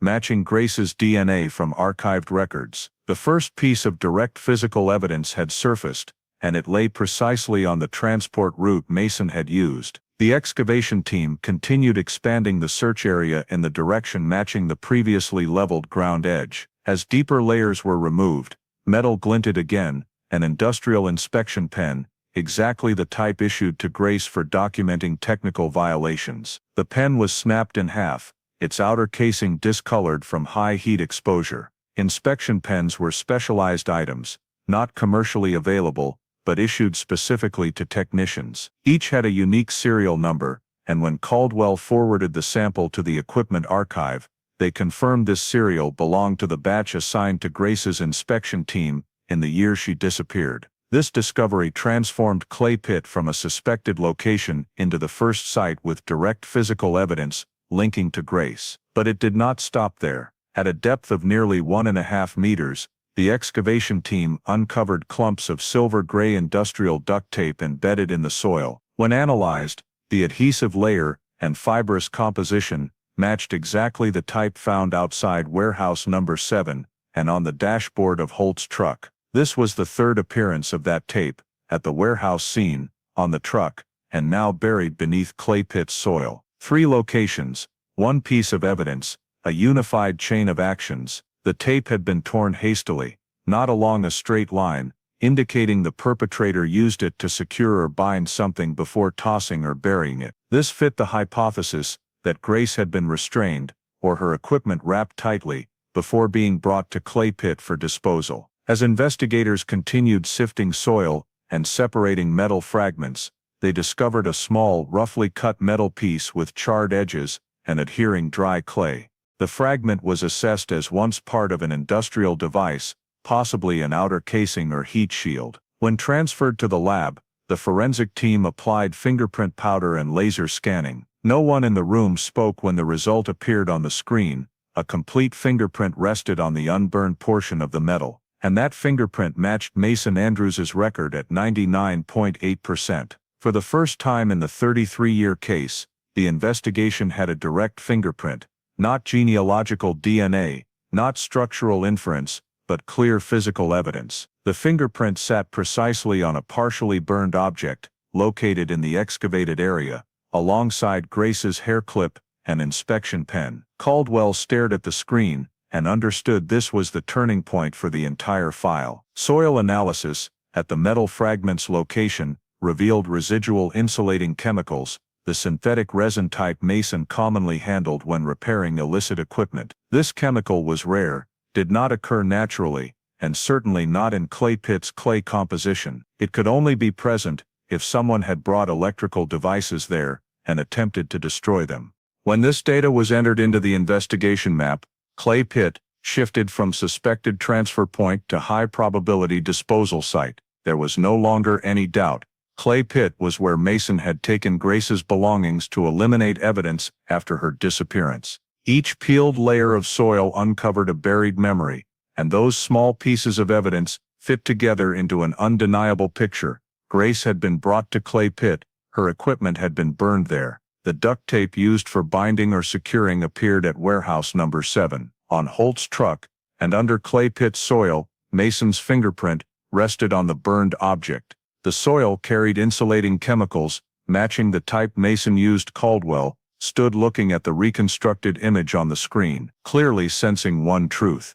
Clay Pit was not just a hiding place, it was the final segment of the criminal route Mason had operated, and the place where he tried to erase Grace's existence entirely. But what he had not anticipated was that the clay soil, seemingly simple material, preserved memory better than any testimony. The evidence buried for 33 years stood as silent witnesses, bringing the Grace Kelly case out of darkness and back into the light. When the Clay Pit excavation results produced evidence that could not be explained in any other way, Caldwell requested a temporary arrest warrant for Raymond Holt to interrogate his role in the RR-14TX truck appearing in the chain of evidence. Holt was brought to the Texas Rangers interrogation room, where a specialized team sat across from him in a closed space, with only the sound of recording pens and the light shining directly onto the metal table. Holt initially maintained a defensive posture, denying involvement and claiming the truck had been used by others since the old company's bankruptcy. But when Caldwell placed the tape analysis results in front of him, the tape matching across warehouse number 7, inside the truck cab and beneath Clay Pit's soil, along with photos of Grace's belongings recovered, Holt's expression began to change. He avoided eye contact, his hands trembled slightly when touching the water glass. Caldwell did not need to apply much pressure.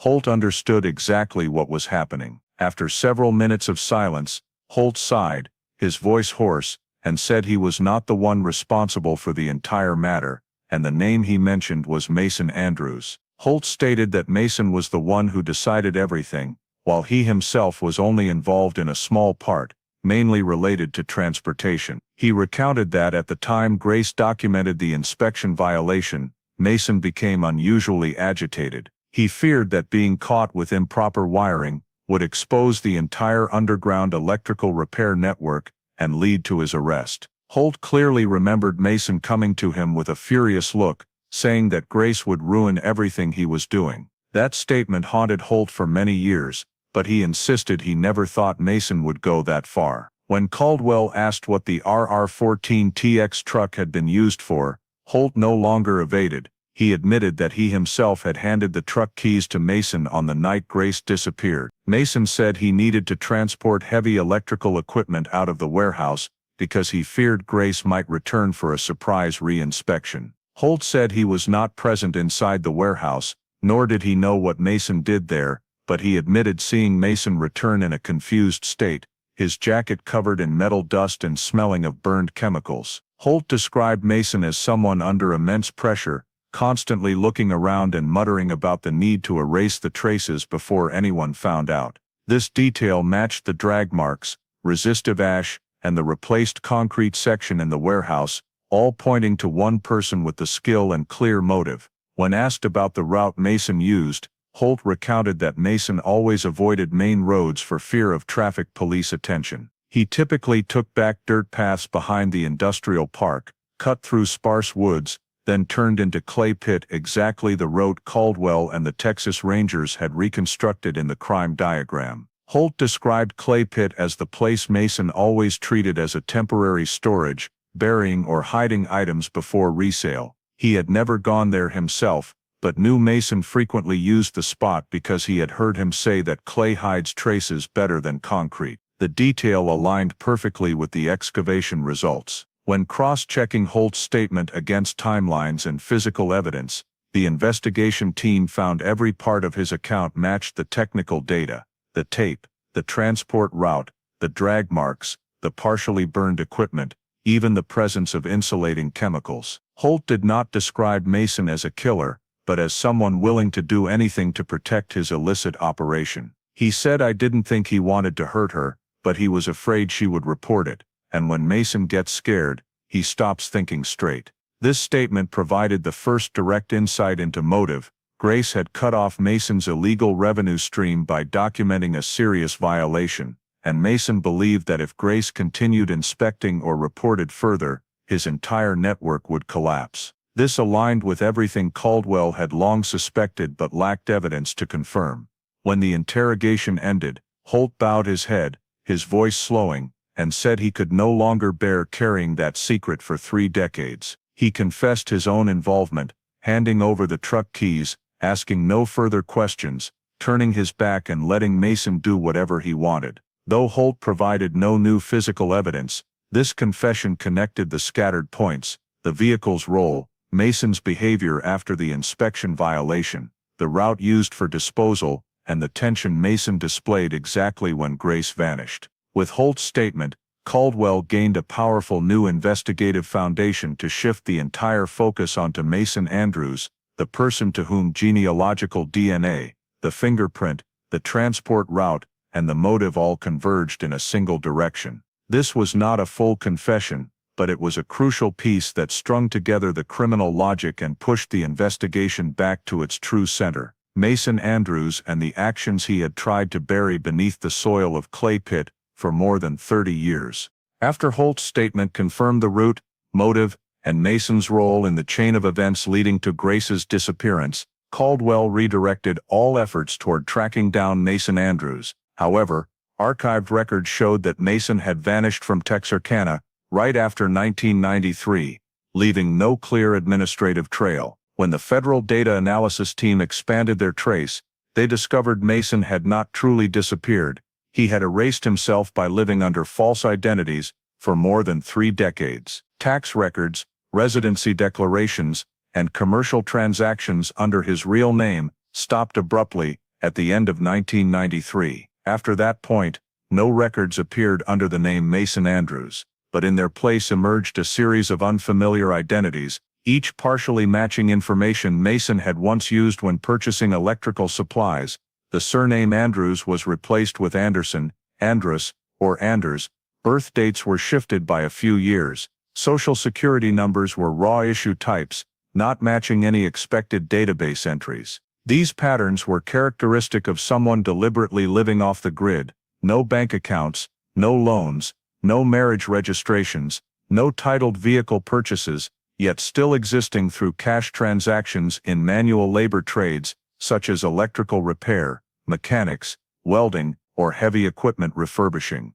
To follow someone like that, Caldwell had to attack the smallest traces, the ones Mason could not completely erase. The Texas Rangers began reviewing underground electrical jobs Mason had once performed. Numerous small industrial centers and machinery repair garages in Oklahoma, Missouri, and Arkansas had records of unofficial repair work: rewinding transformer coils, resoldering circuit boards, recycling copper cores. The odd point was that all these transactions were paid in cash, yet the repair style was identical: equipment taken far from residential areas, worked on in small warehouses, using rare insulating chemicals, the same type found in clay pit samples. When Caldwell cross-referenced geographic information, a faint movement pattern began to emerge.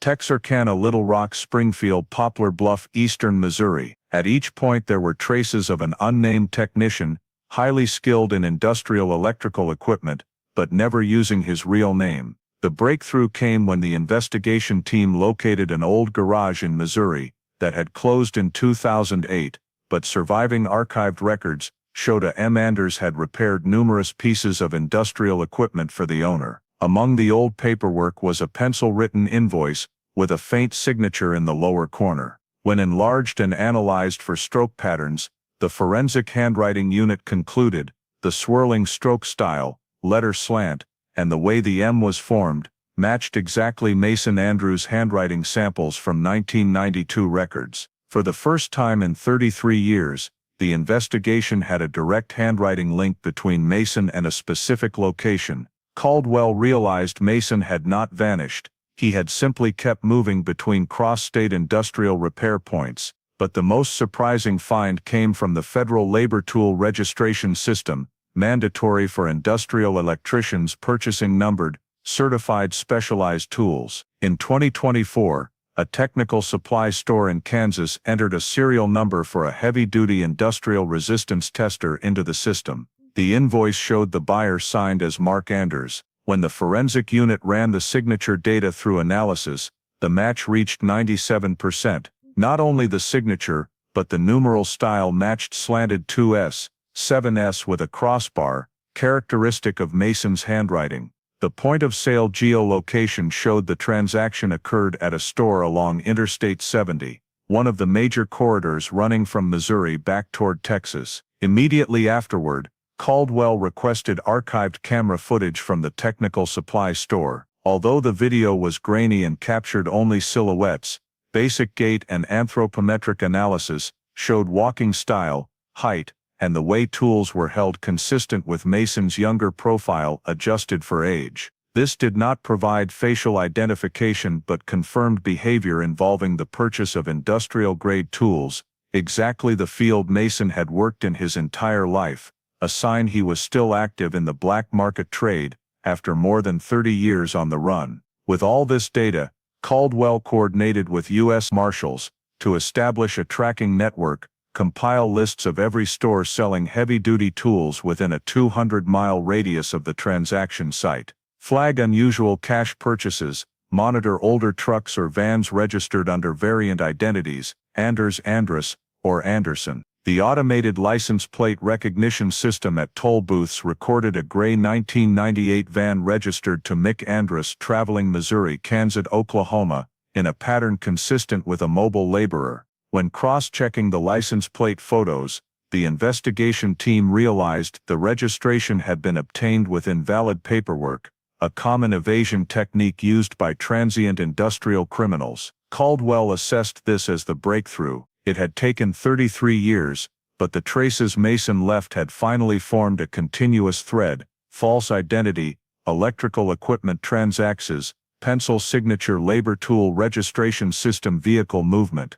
With full legal grounds, U.S. Marshals and Texas Rangers jointly organized a federal apprehension team, sealing off the southern Kansas corridor, where the gray van could pass. They linked surveillance through gas stations, highway cameras, and alerts for vehicles with mismatched registration information. From Clay Pit to the Nash warehouse, from Holt's truck to the pale blue fiber, from the genetic marker to the pencil signature, from the underground transport route to false identities, everything converged on one single person. After the federal tracking system identified the travel route of the gray van registered under the false name Mick Andrus, U.S. Marshals teamed up with Texas Rangers to follow signals from gas stations and traffic cameras, eventually narrowing it down to an old garage on the edge of a small town in southern Kansas. The garage had almost no signage, just an old tin workshop with a rusted roll-up door and a row of tools visible under the afternoon sun.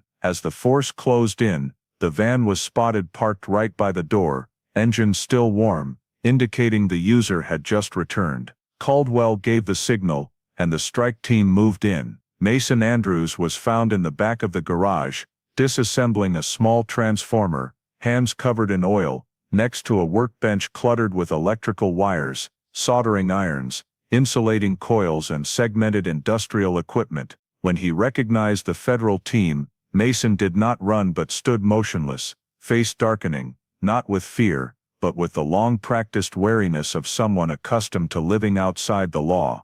The arrest happened quickly, with no resistance. In the initial search, the team seized a series of items that made Caldwell immediately recognize every detail: a roll of silver-gray industrial duct tape, matching the type found at warehouse number 7, inside Holt's truck cab, and buried under clay pit soil, an old map of the Texarkana industrial area, with warehouse Nash, and the road to clay pit marked in red ink, multiple pieces of stolen electrical equipment, still bearing factory tags from Arkansas. These were not isolated fragments, they were remnants of an entire multi-year operation network. As Mason was handcuffed and led to the vehicle, his eyes were cold, but he offered no struggle. In the interrogation room, Mason remained closed off, denying everything in Holt's statement, denying every location, every route, every piece of evidence. He claimed he did not know who Grace Kelly was, had never been to warehouse number 7,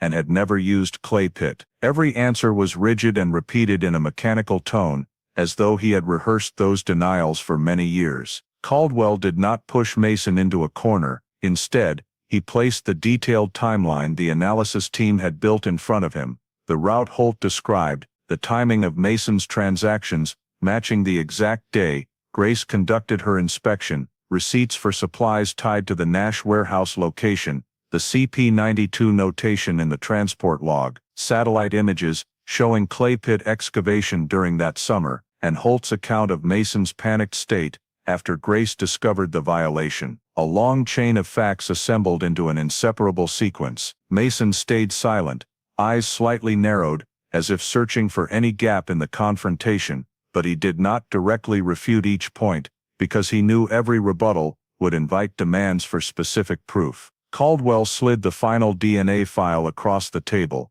During the arrest, the technical team had taken a hair sample from Mason. Results returned faster than expected. The hair sample matched the DNA from the pale blue fiber found in warehouse number 7, at 99.7%. This was no longer extended genealogy. It was a direct match between evidence and suspect. Every effort Mason made to deny began to collapse in the face of unalterable biological proof. Caldwell said nothing accusatory, he simply pushed the DNA results toward Mason. Mason's gaze shifted from cold to rigid. He looked at the hair sample, then at the enlarged image of the pale blue fiber on the document in front of him. From the investigator's perspective, this reaction was not a confession, but the realization that decades of living under false identities had reached their end. The room remained silent until Mason requested a lawyer, but that silence no longer carried the same power as before. The chain of evidence had locked every link together. After the lawyer arrived, Mason exercised his right to remain silent and answered nothing further. But the legal system does not rely on confession, it relies on evidence, and all the evidence converged on one single point. At the conclusion of the assessment, the report stated clearly, Mason's fingerprint on the partially burned metal fragment from clay pit, Mason's DNA matching the DNA from the pale blue fiber in warehouse number 7, Grace's belongings recovered at clay pit, the map of warehouse Nash and the clay pit route, found in Mason's garage. Holt's statement, identifying Mason's fear that Grace would expose the violation, and the coincidence of Mason's presence in Texarkana during the week Grace disappeared.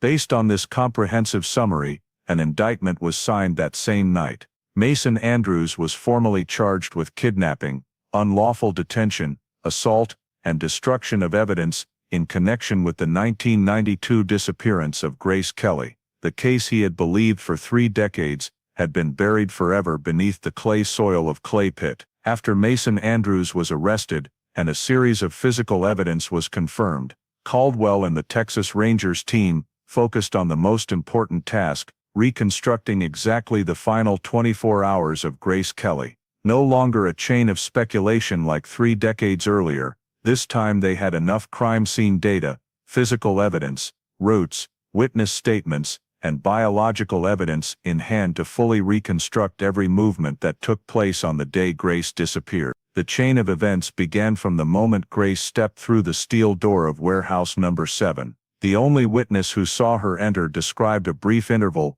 between the door closing and a metallic sound coming from behind the warehouse. Based on the position of the shifted pallet, the blue fabric fibers, and the large shoe prints that did not belong to Grace, the investigative team determined that Mason had been waiting inside the warehouse or entered just seconds after Grace. The fact that the light bulb had been removed beforehand showed that Mason had prepared the space to prevent her from observing her surroundings as soon as she entered the warehouse. When Grace checked the equipment panel on the wall, Mason approached from behind, subdued her, and gagged her with the same type of duct tape found both at the scene and in Mason's garage. The clean sections of the floor and drag marks proved that Grace was subjected to force, possibly dragged or pushed down, as Mason tried to gain control of the situation. The drag marks inside the warehouse matched perfectly with the indentations on the concrete floor, reconstructed by radar, forming a direct path to the side door, where the large shoe prints were found. Everything aligned with the assumption that Mason had taken Grace out of the warehouse through the side door to avoid being seen by witnesses from the front. When the side door was opened, medium-duty tire tracks on the gravel led straight to the location where Holt's truck had been parked. Although Holt was not present at the warehouse, his statement about giving the keys to Mason and waiting at another location matched the tire tracks and the truck's movement in the direction confirmed by radar and drone at that time. The RR-14TX truck was analyzed and proven to have layers of metal dust and insulation material matching the samples collected at the warehouse, confirming that the cab and cargo bed had once contained items from warehouse number 7. The presence of Mason's DNA in the truck cab at the driver's position eliminated the possibility that Holt was driving at that time. Mason was the one who transported Grace out of the warehouse. From this point, the crime route map became seamless. Mason drove the truck eastward, avoiding main roads to evade traffic checks, sticking to the dirt road along the sparse forest. The distance from Nash Warehouse to Clay Pit took only 15 minutes, matching the time pattern between the sounds witnesses heard and the tire tracks leading right up to the fence, where it was slightly displaced. When the truck stopped at Clay Pit, the disturbed clay soil patch visible in 1992 satellite imagery appeared exactly where the movement path ended. Here, the evidence began to connect into a complete structure: Grace's hair clip, her inspection pen, pieces of duct tape, molten metal fragment, resistor ash, and the characteristic insulation chemicals that Mason had used. These items could not have reached Clay Pit via two separate routes. They formed one logical straight line, from warehouse number 7 to the truck bed, from the truck bed down into the clay soil. When pieced together, Caldwell built the model. Mason brought Grace to Clay Pit while she was subdued, possibly bound or gagged according to the duct tape samples found. At Clay Pit, Grace's inspection equipment was burned along with some items to erase traces of her having performed faulty inspections at the facility Mason oversaw. The metal fragment bearing Mason's fingerprints, the strongest evidence, lay in the layer of soil containing resistor ash, proving Mason directly handled the destruction process. Although Holt participated in the transport line by providing the truck and pointing out the route, every action of control, subduing and evidence erasure belonged to Mason. All the evidence showed that Grace was not a random target. She was the only technician who had recorded a serious error that could expose the cross-state theft and recycling ring of electrical equipment that Mason operated. Grace's arrival at exactly warehouse number 7 on that day was no coincidence. Mason knew in advance about the inspection, and his fear of the ring being exposed led him to choose the most extreme silencing measure. Other matching points completely ruled out the possibility of a third party. The DNA at the warehouse was Mason's. The DNA in the truck was also Mason's. The buried evidence carried only Mason's fingerprints. The route diagram Mason used for transport also matched the one Holt described. No one else had a similar movement pattern. With all this data, Caldwell and the forensic team reconstructed the complete timeline and submitted it to the case file for court. 2 p.m., Grace enters warehouse number 7 to inspect equipment. Mason waits in the darkness, approaches and subdues her. 14:10. Grace is gagged, dragged across the floor to the side door. 14:15. Mason loads Grace into the RR14TX truck. 14:25. The truck leaves the warehouse area via the eastern route, not through the main gate. 14:35. The truck stops at Clay Pit. At this location, evidence shows the process of destroying inspection equipment and erasing traces of Grace. 33 years later, the evidence is unearthed, linking together into a closed criminal chain. Analysis of the tire tracks from the warehouse to Clay Pit showed the same size, same tread pattern, same degree of wear, matching Holt's truck. The ground-penetrating radar data from the warehouse floor confirmed Grace had been there. The Clay Pit evidence confirmed she had been taken away. The DNA confirmed the person who directly handled the evidence was Mason. The entire reconstruction was reviewed and approved by the court as the most consistent timeline based on empirical evidence. When the report was finalized, Caldwell closed the case file, not with a sense of conclusion, but with the acknowledgement that the journey to recover Grace Kelly's final 24 hours was no longer an open question. It had become established legal truth, firmly anchored by fingerprints, DNA, physical evidence, and the criminal route Mason Andrews had left on Texarkana soil. When the file reconstructing the final 24 hours of Grace Kelly was submitted to the prosecutor's office, the entire case structure was upgraded from reopened cold case to federal criminal prosecution, with high-level circumstantial evidence. Mason Andrews was indicted on the two most serious charges applicable in a case where the victim has not been found: murder without body,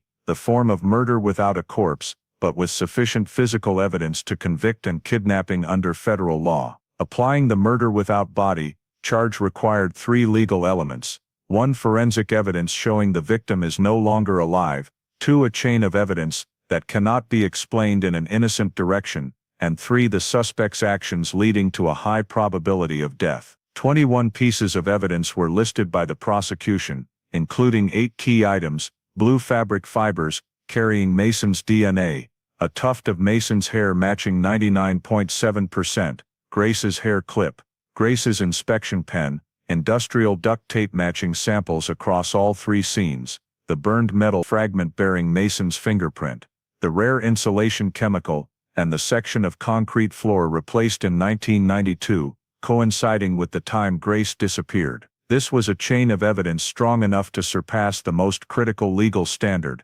The possibility of a reasonable explanation in an innocent direction is virtually zero. Holt, although not directly harming Grace, was also indicted as an accomplice under the structure, aiding in providing transportation, supplying tools to conceal the scene, and facilitating the commission of the crime. Holt's statements, even though intended to minimize his own role, inadvertently locked Mason in, describing Mason's panic upon learning Grace had discovered the violation, describing Mason's request for the truck keys, and describing Mason's return with a jacket covered in metal dust identical to samples collected from the warehouse floor. All of it became testimony reinforcing motive and conduct. The courtroom in Bowie County, where the case was transferred due to jurisdictional venue, was packed from the very first day of trial. This was a cold case stretching more than 33 years, and the murder without body charge became a topic of national attention across the United States. When the prosecution opened, their 42-minute presentation made no mention of emotion or supposition. It simply listed each forensic detail in the order of appearance, from warehouse number 7, Holt's truck, Clay Pit, Kansas garage. The prosecution emphasized that the case did not rest on one dominant detail, but on a tightly linked, technical chain, where each piece of evidence reinforced the next. When the presentation reached the DNA genealogy section, the entire courtroom fell into absolute silence. The prosecution explained how the Y chromosome markers matched the Andrews family branch, how genealogical data narrowed the pool to under 50 individuals, and then how each branch was eliminated based on geographic location, occupation, and time frame. When occupation was factored in, only one person in the entire lineage had access to the Nash warehouse, used industrial electrical equipment, was present in Texarkana in 1992, and carried a gene sample matching 99.7%, Mason Andrews. Mason's attorney argued that DNA genealogy was a statistical method rather than direct evidence, but the prosecution countered by presenting the hair sample taken directly from Mason, which constituted direct DNA, not genealogy. Result: the blue fabric fibers in warehouse number 7 contained Mason's DNA. Faced with direct DNA, the defense attorney had little room left to maneuver. When the prosecution introduced the photograph of the burned metal fragment, unearthed at Clay Pit, magnified in court to clearly show Mason's fingerprint still preserved on the unburned surface, several jurors leaned forward, some taking denser notes. There was no reasonable explanation for Mason's fingerprint appearing on an item burned at Clay Pit, except that Mason had handled it while attempting to destroy Grace's equipment. The soil sample containing the rare insulation chemical was projected next, a chemical found only in materials Mason used for years in off-the-books electrical work. The prosecution proved that the substance was so uncommon that if it appeared in soil, it must have come from dismantled and burned industrial equipment, perfectly matching the Clay Pit scene. When the prosecution reconstructed Grace Kelly's final timeline using 3D imagery, simulated from ground-penetrating radar, pallet positions, drag marks, direction of movement, and the truck route, several jurors nodded along with each step. The reconstruction carried no speculation, it was built entirely from forensic data, making the case structure as logical and seamless as an equation with no remaining variables. Mason's defense grew steadily weaker day by day. He remained silent in the face of every question, but that silence was shattered by the evidence speaking for itself. The only point the defense lawyer clung to was there is no body of Grace, but the prosecution clearly responded. The law does not require a body when evidence proves death as the inevitable result of criminal conduct. When the court moved to establishing motive, the prosecution presented Grace's inspection report, the document recording substandard wiring violations at the facility Mason ran illegally. The prosecution explained plainly that if that report had been forwarded to higher management, Mason could have faced a full investigation, leading to the collapse of the entire stolen equipment ring. Mason's motive was neither random nor impulsive. It stemmed from the threat Grace posed to the illegal operation he relied on for survival. The jury did not deliberate long. After 4 hours, they returned to the courtroom with the verdict. Guilty on all counts, guilty on every charge. The judge read the sentence in an atmosphere no longer tense, only heavy with the weight of 3 decades of an unresolved case, now conclusively closed by firm legal language. Mason Andrews, life imprisonment without parole. Raymond Holt, 30 years for his role as accomplice and aiding transportation. The entire criminal structure was clearly established. Mason attacked and subdued Grace to conceal the industrial equipment theft ring. Holt assisted with transportation and evidence erasure at Mason's request. Although Grace Kelly was never found, the law recognized her death as the inevitable consequence of the chain of events in warehouse number 7 and Clay Pit. The trial concluded in the heavy silence of multiple generations of Texarkana residents, people who had lived half their lives with an unanswered question. Today, that question has been answered by evidence, science, and the law. After the court sentenced Mason Andrews to life imprisonment without parole, and Raymond Holt to 30 years for his role as an accomplice, the Texas Rangers spent an additional 4 months compiling the entire file to release the final report, a document more than 120 pages long, closing one of the longest and most complex missing persons cases the force had ever handled. The report opens with a full reconstruction of the entire criminal operation chain, centered around warehouse number 7, conclusively stating that the place Grace Kelly entered on that sweltering afternoon in 1992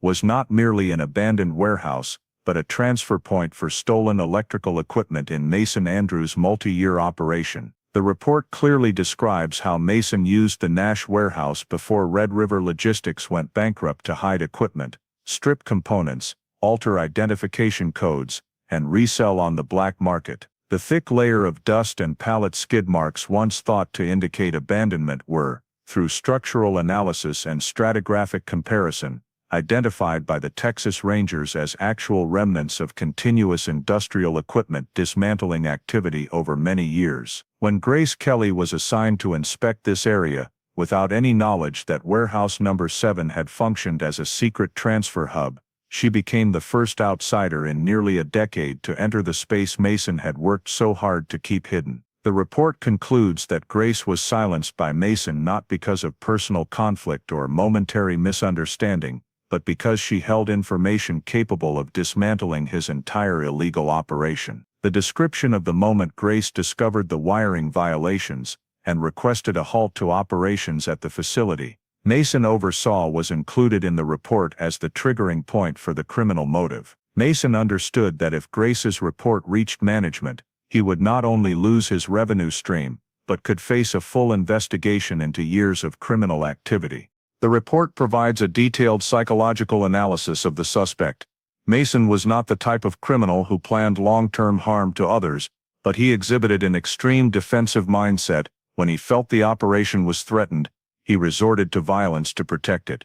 Warehouse number 7 became the control space, Holt's truck became the transport vehicle, and Clay Pit became the site for evidence destruction. The Texas Rangers presented each piece of evidence with high forensic precision: blue fabric fibers containing Mason's DNA, industrial duct tape matching samples across all 3 locations, tire tracks from Holt's truck perfectly matching those beside the warehouse, Grace's hair clip and inspection pen found beneath the Clay Pit soil layer, the burned metal fragment bearing Mason's fingerprint, the rare insulation chemical sample in the soil, along with the route confirmed by radar and terrain simulation. When all the evidence was strung together in an unbreakable logical chain, the report affirmed that Grace Kelly was subdued, transported, and her personal items disposed of, as part of Mason's effort to erase all traces of the cross-state industrial electrical equipment theft ring he ran throughout 1992.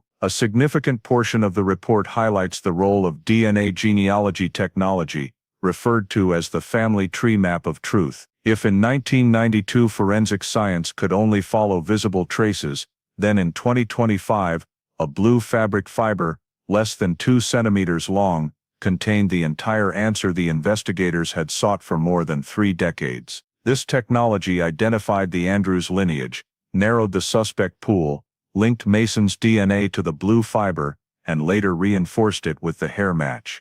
The hair sample collected directly upon Mason's arrest. The report states clearly, without DNA genealogy, the Grace Kelly case could have remained in storage for another generation. The subsequent section of the report describes the case-solving process as an exemplary investigative model, starting from a nobody missing persons case, moving to suspect narrowing through genetic genealogy, reconstructing the scene using ground-penetrating radar, identifying the criminal transport route through tire track and terrain analysis, and finally breaking the concealment structure, thanks to the overlooked fingerprint on the metal fragment at Clay Pit. The investigators did not view this as random luck, but as the inevitable result of logical methodology. Each piece of evidence had to connect to the next in a straight, reasonable line, leaving no fragment outside the edges of the map. When the report was released to the media, the opening line read, "Case closed, Grace Kelly investigation concluded." After 33 years, the Texarkana public followed the case in near silence. Many had once thought Grace was just a name swallowed by the shadows of the past, but the report restored her role as a victim thrust into a criminal path at the worst possible moment. The small city, long accustomed to the rhythm of old industry, now faced the truth. Warehouse number 7 was not a relic of abandonment, but the backbone of a prolonged illegal operation. Clay Pit was not merely a forgotten pit, but the place where Mason attempted to erase Grace's existence, and Texarkana had taken 33 years to confront what should have been seen on the very first day. Grace did not disappear, she was silenced for doing her job properly. The report ends with the Texas Rangers' observation, "No case is truly cold if evidence still exists. Time may blur memory, but it cannot blur science." And in the very final line, they wrote a single sentence, not for emotional effect, but to affirm the order of justice: Grace Kelly did not disappear, she was silenced. And silence, once broken, speaks louder than any confession. The case was closed after 33 years, not by luck, but by persistent adherence to investigative logic, the advancement of DNA science, and the unrelenting efforts of those who believe justice may move slowly, but never loses its way. The story of Grace Kelly is not only a 33-year journey to solve a case, but also a reflection of many issues present in American life today, from workplace safety, transparency in industry, to trust in a science-based legal system. Grace vanished simply because she fulfilled her professional duty, documenting technical violations in an inspection report, an action that seemed routine but struck at the heart of the electrical equipment theft ring Mason Andrews had run for years. The first lesson for American society is the importance of protecting whistleblowers, those who dare to speak out against wrongdoing. From warehouse number 7 to clay pit, every trace shows Grace was silenced because she uncovered a truth that should have been protected by the system. In the context of today's United States, where industries large and small rely on honesty and transparency, Grace's story reminds us that worker safety depends not only on procedures, but also on safeguarding those who point out risks. The second lesson comes from the role of science. A blue fabric fiber, a partially burned metal fragment, and a sample of rare insulation chemical defeated 3 decades of silence, proving that technology, especially DNA genealogy, can completely redirect an investigation. This ties directly to modern American life, where communities increasingly rely on data, digital tools and technology to resolve problems once thought hopeless. Finally, Grace's case reminds Americans that justice can arrive late, but delay does not mean failure. Thanks to the steadfast efforts of the Texas Rangers, the meticulous recording of every sample and crime scene image, and a society that encourages technological innovation, Grace Kelly ultimately had her voice restored. And that is the greatest lesson in a vast and complex country like the United States. Truth always finds a way into the light, if we persistently protect it. If you want to continue following journeys to reclaim justice like the Grace Kelly case, please hit subscribe so you don't miss any story. Thank you for joining us, and see you in the next video, where we keep bringing the truth to light.